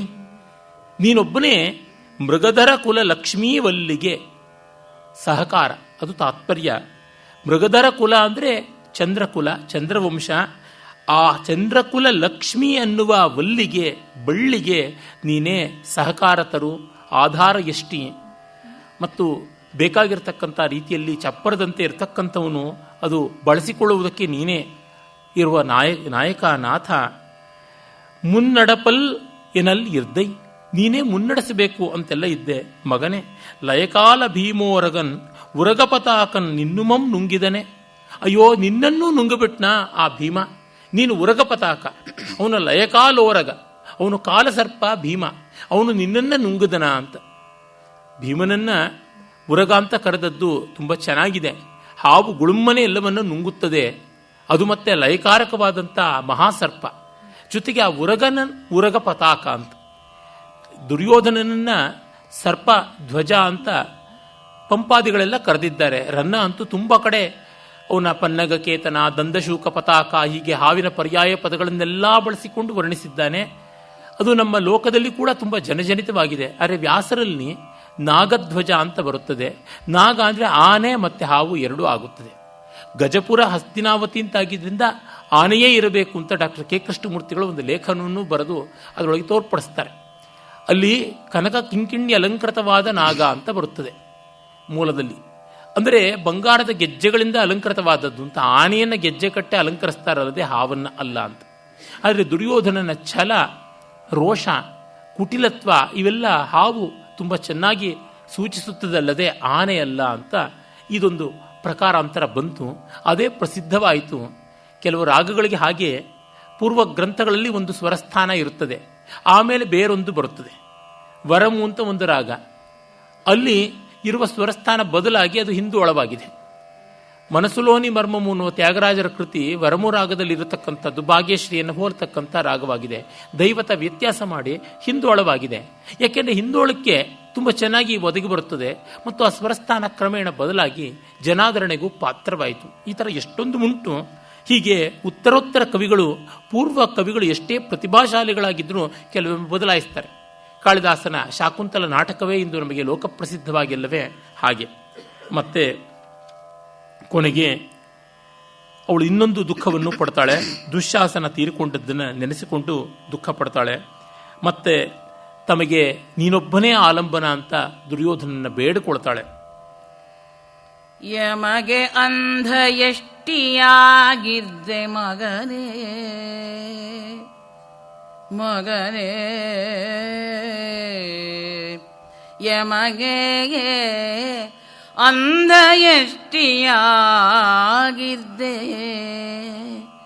ನೀನುಳ್ಳೊಡೆ ಎಲ್ಲಂ ಒಳವೆಂದಿರೇ,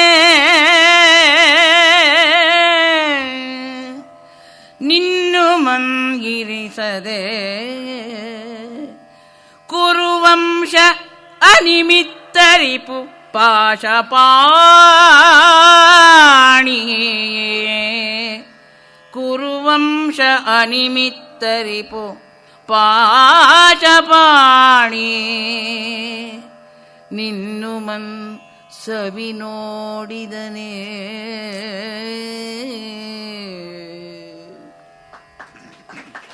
ಯಮಗೆ ಅಂಧಯಷ್ಟಿಯಾಗಿ ಕುರುಡರಿಗೆ ಊರೆಗೋಲಾಗಿದ್ದದ್ದು ನೀನೊಬ್ಬನೇ. ಮೂಲ ಮಹಾಭಾರತದ ಮಾತು. ಎಷ್ಟಿರೇಕಾ ನ ವರ್ಜಿತ ಅಂತ ಗಾಂಧಾರಿ ಹೇಳ್ತಾಳೆ. ನಮಗೆ ಕೊನೆಗಾಲಕ್ಕೆ ಒಂದು ಊರೆಗೋಲು ಇಲ್ಲದಂತೆ ಮಾಡಿದೆಯಲ್ಲ ಭೀಮ ಅಂತ. ಹಾಗಿದ್ದೆ ನೀನು ಕುರುಡುಗೋಲು. ಅಂಧಯಷ್ಟಿ ಅನ್ನೋದಕ್ಕೆ ನೋಡಿ, ಕುರುಡರ ಗೋಲ್ ಕುರುಡುಗೋಲ್ ಅನ್ನುವ ಅನುವಾದ ನೋಡಿದಾಗ ಅದಿಷ್ಟು ಚೆನ್ನ ತಡವರ್ಸ್ಕೊಂಡು ಬರೋದು. ಆ ಕೋಲಿಗೂ ಕಣ್ಣಿಲ್ಲವಲ್ಲ, ಅದು ತಟ್ಟಾಡಿಕೊಂಡೇ ಬರುತ್ತದೆ. ಆ ದೃಷ್ಟಿಯಿಂದ ನೋಡಿದ್ರೆ ಅದೆಷ್ಟು ಸೊಗಸಾಗಿರ್ತಕ್ಕಂಥ ಒಂದು ಲಾಕ್ಷಣಿಕ ವೃತ್ತಿ ಅಂತ ತಿಳಿಯುತ್ತದೆ. ಮಗನೇ, ನೀನುಳ್ಳೊಡೆ ಎಲ್ಲಂ ಒಳವೆಂದಿರೆ, ನೀನೊಬ್ಬ ಇದ್ರೆ ಸಾಕು ಎಲ್ಲ ಅಂತ ಅಂದುಕೊಂಡಿದ್ರೆ ನಿನ್ನನೂ ಇರಿಸದೆ ಕುರುವಂಶಾನಿಮಿತ್ತರಿಪ್ಪೋ ಪಾಶಪಾಣಿ. ಪಾಶಪಾಣಿ ಅಂದರೆ ಯಮ, ಮೃತ್ಯುಪಾಶಧರ. ಅನಿಮಿತ್ತ ರಿಪು, ನಿಮಿತ್ತ ಅಂದರೆ ಕಾರಣ. ಕಾರಣವಿಲ್ಲದೆಯೇ ನಮ್ಮ ಕುರುವಂಶಕ್ಕೆ ವೈರಿಯಾಗಿರ್ತಕ್ಕಂಥ ಯಮ ನಿನ್ನ ರುಚಿಯೂ ನೋಡದನ ಅಂತ. ಮೈಯೆಲ್ಲ ಗಾಯ ಆಗಿದೆ, ಅವಳಿಗೆ ಕಂಡಿಲ್ಲ. ಆದರೆ ಊಹೆ ಮಾಡಿದ್ದಾಳೆ ಗಾಂಧಾರಿ. ಮೈಕೈ ಗಾಯ ಆಗಿ ಸಾವು ತಪ್ಪಿ ಕಣ್ಣು ಹೋಗಿ ಬಂದಿದ್ದೀವಿ ಅಂತಾರಲ್ಲ, ತೆಲುಗಿನ ಗಾದೆ ಉಂಟು, ಸಾವು ತಪ್ಪಿ ಕಣ್ಣು ಲೊಟ್ಟಪೋಯಿಂದಿ ಅಂತ ಹೇಳ್ತಾರೆ. ಹಾಗೆ ಇರ್ತಕ್ಕಂಥ ನಿನ್ನನ್ನು ಕಂಡು ಎಷ್ಟು ಸಂಕಟವಾಗುತ್ತದೆ. ಇನ್ನು ದುಶಾಸನಾದಿಗಳು ಎಲ್ಲ ಕೂಡ ಇಲ್ಲವಲ್ಲ, ಇನ್ನೇನು ಮಾಡೋದು, ಏನಂತ ಹೇಳೋಣ ಅಂತ ದುಃಖ ಪಡ್ತಾಳೆ. ಪಾಪ ತಾಯಿಯ ಸಂಕಟ ತಾಯಿಯದೇ. ಅವಳು ಶತಪುತ್ರ ಪ್ರಸವಿನಿ ಅಲ್ಲ, ಶತ ದುಃಖ ಪ್ರಸವಿನಿ ಅಂತ ಹೇಳ್ತಾಳೆ. ಮೂಲದಲ್ಲಿ ಬರುತ್ತದೆ. ದ್ರೌಪದಿ ಹೇಳ್ತಾಳೆ, ಅಮ್ಮ ಗಂಡಸರು ಜಗಳ ಆಡ್ಕೋತಾರೆ, ಹೆಂಗಸರಿಗೆ ಸಂಕಟ ಇಲ್ಲ. ಮಕ್ಕಳನ್ನು ಕಳ್ಕೊಳ್ಳೋದು, ಇಲ್ಲ ಒಡಹುಟ್ಟುಗಳನ್ನು ಕಳ್ಕೊಳ್ಳೋದು, ಇಲ್ಲ ಗಂಡನ್ನು ಕಳ್ಕೊಳ್ಳೋದು, ಇದು ಬಿಟ್ಟು ಇನ್ನೇನುಂಟು, ಆ ಸ್ಥಿತಿ ನಮ್ಮದು ಅಂತ ಹೇಳ್ತಾಳೆ. ಮಡಿದ ಈ ದುಶ್ಯಾಸನನಂ ನುಡಿಯಿಸುವೆನೋ ಕುರುನರೇಂದ್ರ,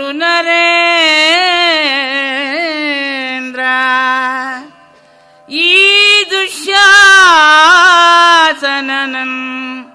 ಮಡಿದಗಿ ದುಶ್ಯಾಸನನಂ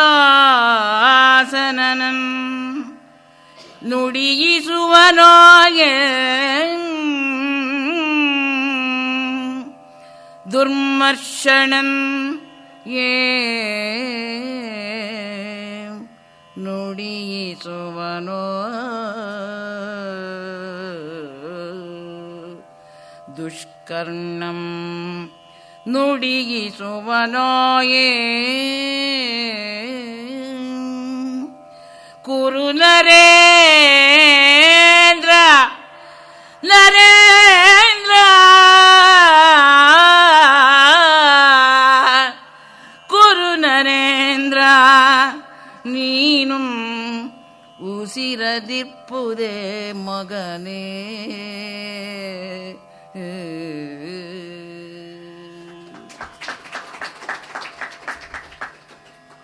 ಅವಳು ಮತ್ತೆ ಹೇಳ್ತಾಳೆ, ಅಪ್ಪ ಮಡಿದ ದುಶ್ಯಾಸನ ಏಂ ನುಡಿಸುವನು, ಮಡಿದಿ ದುಶ್ಯಾಸನನೇಂ ನುಡಿಸುವನು ಅಂದರೆ ಸತ್ತ ದುಶ್ಯಾಸನ ನನ್ನ ಜೊತೆ ಮಾತಾಡ್ತಾನ, ನನ್ನನ್ನು ಮಾತಾಡಿಸ್ತಾನ.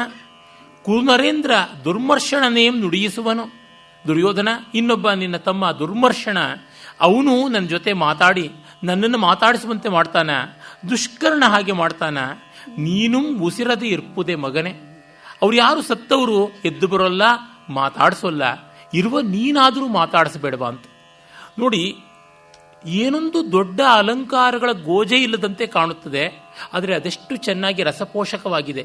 ಸನ್ನಿವೇಶ ಸರಿಯಾಗಿದ್ದಾಗ ಭಾವಗರ್ಭಿತವಾದ ಮಾತುಗಳು ಸಾಕು. ನಿರಲಂಕೃತ ಅನ್ನುವ ಭಾವ ಬಂದರೂ ಇಲ್ಲೆಲ್ಲ ಇರತಕ್ಕಂಥದ್ದು ಭಾವಧ್ವನಿ ಸಂಪೂರ್ಣವಾಗಿ ಬರ್ತಾ ಇದೆ. ಅಲ್ಲಿ ಚಮತ್ಕಾರ ಅನ್ನುವುದೇನೂ ಕಾಣಿಸ್ತಾ ಇಲ್ಲ. ನೋಡಿದ್ರೆ ಅಲ್ಲೂ ಹೇಳಬಹುದು, ಎಲ್ಲಿ ಆಕರ್ಷಣೆ ಉಂಟು ಅಲ್ಲೆಲ್ಲ ಅಲಂಕಾರ ಉಂಟು ಅಂತ ಹೇಳಬಹುದು. ಒಂದನ್ನೇ ಬಗೆಬಗೆಯಲ್ಲಿ ಹೇಳ್ತಕ್ಕಂಥ ಉಲ್ಲೇಖ ಅಲಂಕಾರ ಇದೆ ಅಂತ ಹೇಳ್ಬೋದು. ಮತ್ತೆ ಅಸಂಭಾವ್ಯವಾದನ್ನು ಹೇಳ್ತಕ್ಕಂಥ ಅಸಂಭವ ಅಲಂಕಾರ ಇದೆ ಅನ್ಬೋದು, ಹೇಗೂ ಹೇಳ್ಬೋದು. ಅದು ಕಾರಣ ಕೊಡುವುದು ಬೇರೆ. ಆದರೆ ನಾವು ಲೋಕರೂಢಿಯಲ್ಲಿ ಈ ಥರ ಮಾತಾಡ್ತೀವಲ್ಲ, ಅವರೇನು ಎದ್ದು ಬರ್ತಾರ, ಅವರೇನು ನಮಗೆ ಆಗ್ತಾರ, ಅವರೇನು ನಮಗೆ ಒಲಿದು ಬರ್ತಾರ, ಯಾರಪ್ಪ ಇರೋದು ಎದುರಿಗೆ ಇರ್ತಕ್ಕಂಥವ್ ನೀನೊಬ್ಬ ಅನ್ನುವ ಮಾತನ್ನು ಅಷ್ಟು ಚೆನ್ನಾಗಿ ಹೇಳ್ತಾನೆ. ಕನ್ನಡ ಕಾವ್ಯದ ಸರಳತೆ ಅಂದರೆ ಈ ಥರ ಪದ್ಯಗಳಲ್ಲಿ ಕಾಣಿಸುತ್ತದೆ. ಅಕ್ಲಿಷ್ಟ ಮನೋಹಾರಿಯಾದಂಥ ರಚನೆ, ಪ್ರಯತ್ನಜನ್ಯವಾದದ್ದು ಯಾವುದೂ ಇಲ್ಲ. ಆಗ ಆ ಮೂರನೆಯ ಆಶ್ವಾಸ ಮುಗಿಯುತ್ತದೆ. ಅದರ ಕಥಾತಂತು ನಡೆದಿದೆ. ಇಲ್ಲೀಗ ಜೊತೆಗೆ ಬಂದಿದ್ದಾನೆ ಗಾಂಧಾರಿಯ ಜೊತೆಗೆ ಧೃತರಾಷ್ಟ್ರ. ಅವನು ಲೌಕ್ಯವನ್ನು ಹೇಳ್ತಾನೆ. ಗಾಂಧಾರಿಯಷ್ಟು ಧರ್ಮಬುದ್ಧಿಯೂ ಅವನಿಗಿಲ್ಲ, ಮತ್ತೆ ಆ ಸಾಹಜಿಕ ಕರುಣವೂ ಇಲ್ಲ. ಆಶಾಪಾತಕ, ಲೋಭಿ, ಭೀರು. ಅವನು ಹೇಳ್ತಾನೆ, ನೀನು ಸಂಧಿ ಮಾಡ್ಕೊಂಡ್ಬಿಡು ಅಂತ, ಹೇಗಾದ್ರೂ ಇವನೊಬ್ಬನಾದ್ರೂ ಉಳೀಲಿ ಅಂತ. ಮುಳುಗುವನಿಗೆ ಹುಲ್ಲುಕಡ್ಡಿ ಆಧಾರ ಅಂತ. ಪಾಪ ಗಾಂಧಾರಿ ದುಃಖ ಪಡ್ತಾಳೆ. ವೀರ ಶತಜನನಿಗೆ ಗಾಂಧಾರಿಗೆ ಶತದುಃಖ ಜನನಿ ವ್ಯಸರಾಯಿತು ಅಂತ ಅವಳು ದುಃಖ ಪಡ್ತಾಳೆ. ಆಮೇಲೆ ಒಡಂಬಡಿಸುವಾಗ ಉತ್ತರ ಬರುತ್ತದೆ ನೋಡಿ. ಉಪಪತ್ತಿಯುಕ್ತಂ ಇದನ್ ಇಂ ನೃಪಾ ಕೈಕೊಳ್ಳ ನೃಪಾ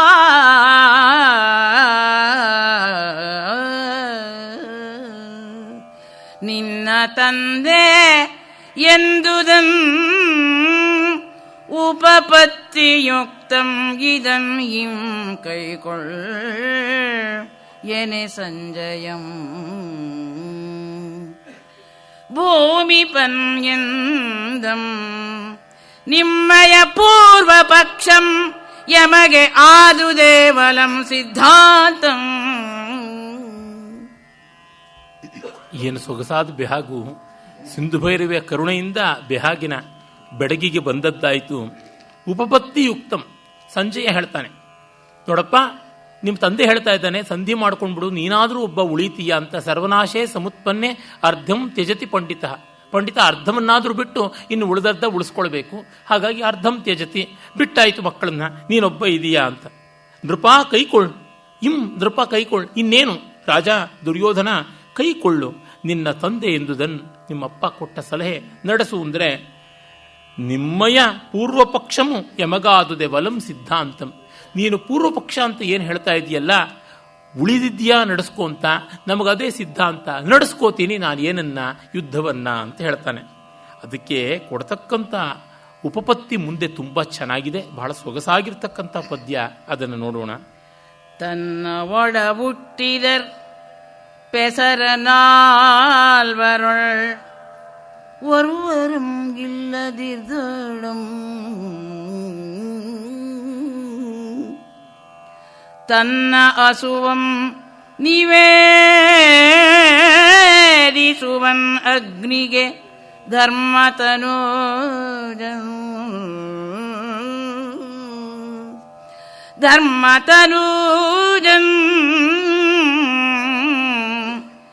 ತನ್ನ ಅಸುವಂ ಅಗ್ನಿಗೆ ನಿವೇದಿಸುವನ್ ತನ್ನ ಒಳ ಹುಟ್ಟಿದರ್ಪೆಸರ ನಾಲ್ವರೊಳ್ ವರ್ವರುಂ ಇಲ್ಲದಿರ್ದೊಡೆ ಎಂದೊಡೆ ಆನ್ ಎನ್ನ ಒಡ ಹುಟ್ಟಿದರ್ ಪೆಸರ ನೂರ್ವರೊಳ್ ಒರ್ವರುಂ ಇಲ್ಲ ಬಾಳ್ವೆನ್ ಎಂಬ ಎನ್ನ ಅಳಿಯಾಸೆಯಂ ಬಿಸುಟೆನ್ ಇನ್ அவர் ಆದುದನೆ ಆಗದಿರ್ಪೆನೆ.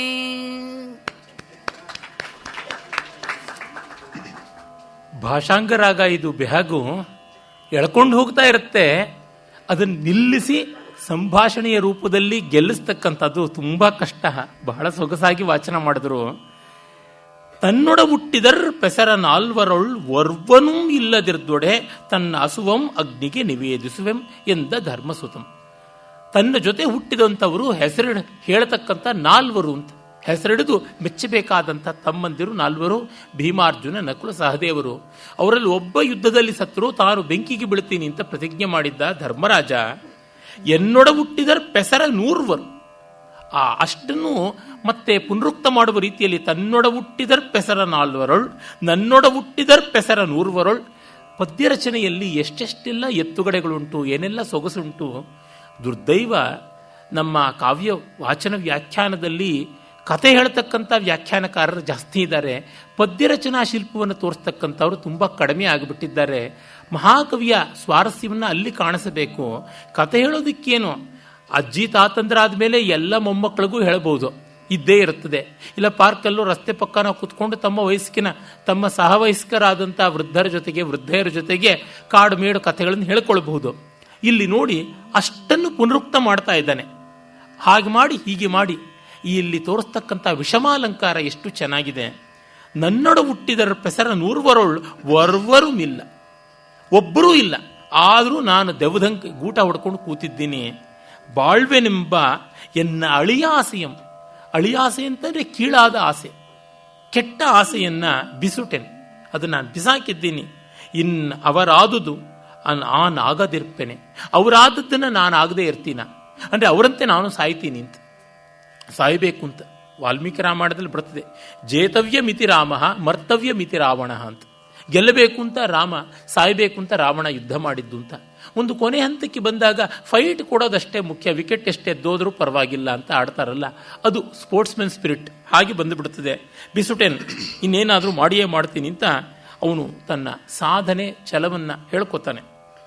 ಸಾಧಿಸುವೆಂ ಫಲ್ಗುಣನಂ ಸಾಧಿಸುವೆಂ ಪವನ ಸುತನ ಬತಿರಿಂ ಕರ್ಣ ದುಶ್ಯಾಸನ ಫಲ್ಗುಣನಂ ಸಾಧಿಸುವೆಂ ಕರ್ಣ ಫಲ್ಗುಣನ ಬಸಿರಿಂ ತೆಗೆವೆಂ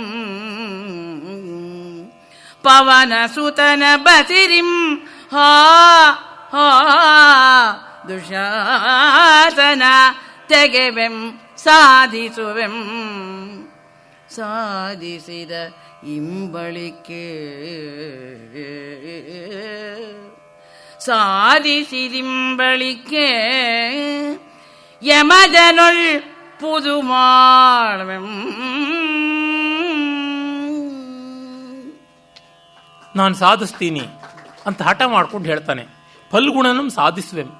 ಈ ಸಾಧಿಸುವೆ ಅಂತಕ್ಕಂಥದ್ದು ಅಕರ್ಮಕವಾಗಿ ಬಂದಾಗ ಹಠ ಮಾಡ್ತೀನಿ ಅಂತ ಅನ್ನುವ ಅರ್ಥ, ನಾನು ಅವರನ್ನ ಸದೆ ಬಿಡಿತೀನಿ ಅಂತ ಅನ್ನುವ ಅರ್ಥ. ಇಷ್ಟೆಲ್ಲ ಅರ್ಥಗಳು ಬರ್ತದೆ. ಅವನು ತುಂಬ ಸಾಧಿಸ್ತಾನ್ರಿ ಅಂತಂದ್ರೆ ಹಠ ಮಾಡಿಕೊಂಡು ಹೇಳಿದ್ದೇ ಹೇಳ್ಕೊಂಡು ಮಾಡಿದ್ದೇ ಮಾಡಿಕೊಂಡು ಛಲ ಮಾಡಿಕೊಂಡು ಹೋಗ್ತಾನೆ ಅಂತ. ಅವನು ನೋಡಿ ವಿಜಯವನ್ನು ಸಾಧಿಸ್ತಾನೆ, ಸತ್ಕರ್ಮವನ್ನು ಸಾಧಿಸ್ತಾನೆ. ಹೀಗೆ ಸಕರ್ಮಕವಾಗಿ ಬಂದಾಗ ಅದಕ್ಕೆ ಶ್ಲಾಘ್ಯಾರ್ಥ ಉಂಟು. ಸಾಧಿಸುವೆಂ ಪಲ್ಗುಣನಂ, ಅರ್ಜುನನ ಸಾಧಿಸ್ತೀನಿ, ಸಾಧಿಸುವೆಂ ಪವನಸುತನ, ಭೀಮನ್ನ ಸಾಧಿಸ್ತೀನಿ. ಅರ್ಜುನನ ಬಸರಿಂದ ಕರ್ಣನ್ನ, ಭೀಮನ ಬಸರಿಂದ ದುಶಾಸನನ್ನ ಎಳೆದು ಆ ಬಳಿಕ ಯಮಜನೋಳ್ ಪುದುವಾಳ್ವೆಂ ಅಂದ್ರೆ ಚೆನ್ನಾಗಿ ಸಂಧಿ ಮಾಡಿಕೊಂಡು ಹೊಂದಿಕೊಂಡು ನಾನು ಬಾಳ್ತೀನಿ ಅಂತ. ಎಲ್ಲ ಆಗುತ್ತೆ. ಹಠ ಮಾಡಿಕೊಂಡು ಹೇಳೋದಕ್ಕೆ ಬೇಕಾದಷ್ಟು ಮಾಡ್ಬೋದು. ಇನ್ನೊಂದು ಆಟದಲ್ಲಿ ಈ ಜೂಜಲ್ಲಿ ಗೆಲ್ತೀನಿ, ಇನ್ನೊಂದು ಆಟದಲ್ಲಿ ಎಲೆ ಕಲಸದ ಮೇಲೆ ನನಗೆ ಆ ಭಾಗ್ಯ ಕೂಡ ತಿರುಗಿಕೊಂಡು ಬೇರೆ ಥರ ಬರುತ್ತೆ ಅಂತ ಪ್ರತಿಯೊಬ್ಬ ಜೂಜುಗಾರನು, ಪ್ರತಿಯೊಬ್ಬ ಇಸ್ಪೀಟ್ ಆಡುವವನು, ಪ್ರತಿಯೊಬ್ಬ ರೇಸ್ ಕಳ್ಳನು ಹೇಳ್ತಾನೇ ಇರ್ತಾನೆ. ಆಗುವಂಥದ್ದಲ್ಲ. ಹೀಗೆ ಹೇಳಿ ಹೊರಟೇ ಬಿಡ್ತಾನೆ. ಅವನ ಅಪ್ಪ ಅಮ್ಮಂದರಿಗೆ ಸಾಂತ್ವ ಹೇಳಿ ಹೊರಡುವ ಬಗೆ ನೋಡಿ ಅದೊಂದು ಕಂದ ಪದ್ಯದಲ್ಲಿ ಹೇಳ್ತಾನೆ ಕವಿ. ಹಲಚಕ್ರಾಂಕುಶರೇಖಾ ವಿಲಸಿದ ಪದ ತಳಕೆ ಮಾಡೆ ಪುನರುಕ್ತತೆಯಂ ಹಲಚಕ್ರಾಂಕುಶಂ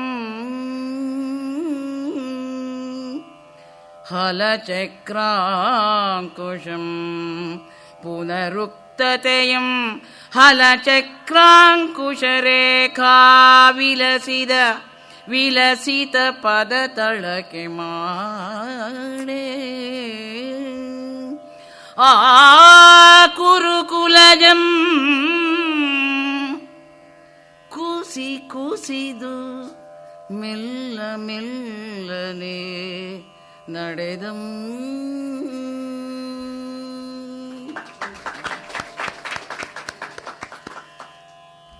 ಬೆಳಗಾಗ್ತಾ ಇದೆ. ದುರ್ಯೋಧನರ ಬಾಳಿಗೆ ಬೆಳಕೇ ಬರಲಿಲ್ಲ. ಹಲ ಚಕ್ರಾಂಕುಶ ರೇಖಾ ವಿಲಸಿತ ಪದ ತಳಕೆ ಮಾಡೆ ಪುನರುಕ್ತತೆಯಂ ಹಲ ಚಕ್ರಾಂಕುಶಂ. ಆ ದುರ್ಯೋಧನನ ಅಂಗಾಲು ದಿವ್ಯ ರೇಖಾ ವಿಲಸಿತವಾದದ್ದು. ಹಸ್ತ ಸಾಮುದ್ರಿಕ, ದೇಹ ಸಾಮುದ್ರಿಕ ಅಂತೆಲ್ಲ ಹೇಳ್ತಾರಲ್ಲ. ಸಮುದ್ರ ಬಂಧ ರಚನೆ ಮಾಡಿದ ದೇಹ ಸಾಮುದ್ರಿಕದಲ್ಲಿ ಮಹಾಪುರುಷ ಲಕ್ಷಣ ಉಂಟು. ವರಾಹಮಿಹಿರ ಬೃಹತ್ ಸಮಿತಿಯಲ್ಲಿ ಬರೀತಾನೆ. ಮುಂದಿನ ಗ್ರಂಥಕಾರರುಗಳು ಅದನ್ನು ಹಾಗಾಗಿ ತೆಗೆದುಕೊಳ್ತಾರೆ. ಮಹಾಪುರುಷ ಲಕ್ಷಣ, ರಾಜಪುರುಷ ಲಕ್ಷಣ ಅಂತಂದರೆ ನೇಗಿಲಿನ ಗುರುತು, ಚಕ್ರದ ಗುರುತು, ಶಂಖದ ಗುರುತು, ವಜ್ರಾಯುಧ ಕುಲಿಶ ಅದರ ಗುರುತು, ಪದ್ಮದ ರೇಖೆ ಇವೆಲ್ಲ ಇರಬೇಕು ಅಂತ.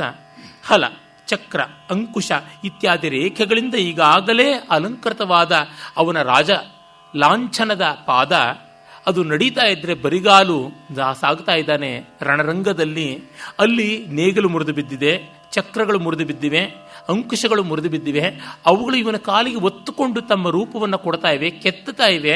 ಹಾಗೆ ಪುನರುಕ್ತತೆಯಂ ಮಾಡೆ ಅಂದರೆ ಆ ಮುದ್ರೆಗಳು ಮತ್ತೆ ಬಿದ್ದುವು, ಆದರೆ ಇವೆಲ್ಲ ಕಾಲಕ್ಕೆ ಚುಚ್ಚಿಕೊಂಡ್ವು ಅಂತ. ಆ ಚುಚ್ಚಿಕೊಂಡ ರೀತಿಯನ್ನು ಪರ್ಯಾಯೋಕ್ತ ಅಲಂಕಾರದಿಂದ ಎಷ್ಟು ಚೆನ್ನಾಗಿ ಹೇಳ್ತಾನೆ. ಹೇಳಬೇಕಾದ್ದನ್ನು ಇನ್ನೊಂದು ರೀತಿಯಲ್ಲಿ ಹೇಳ್ತಕ್ಕಂಥದ್ದು. ಮತ್ತೆ ಇವನಿಗೆ ರಾಜಲಾಂಛನ ಇದೆ, ರಾಜಲಕ್ಷಣ ಇದೆ. ಮಹಾಪುರುಷ ಅನ್ನೋದು ಕುಸಿದು ಕಾಲಿಗೆ ಚುಚ್ಚಿಕೊಂಡ್ರೆ ಕೀಳದೆ ನಡೆಯಲಾಗದೆ, ಕಿತ್ತರೂ ಕೂಡ ಗಟ್ಟಿ ಹೆಜ್ಜೆ ಇಡಲಾರದೆ ಮೆಲ್ಲನೆ ನಡೆದಂ. ಇನ್ನು ನಾಳೆ ಮುಂದಿನ ಭಾಗ ನೋಡೋಣ. ಧನ್ಯವಾದ, ನಮಸ್ಕಾರ.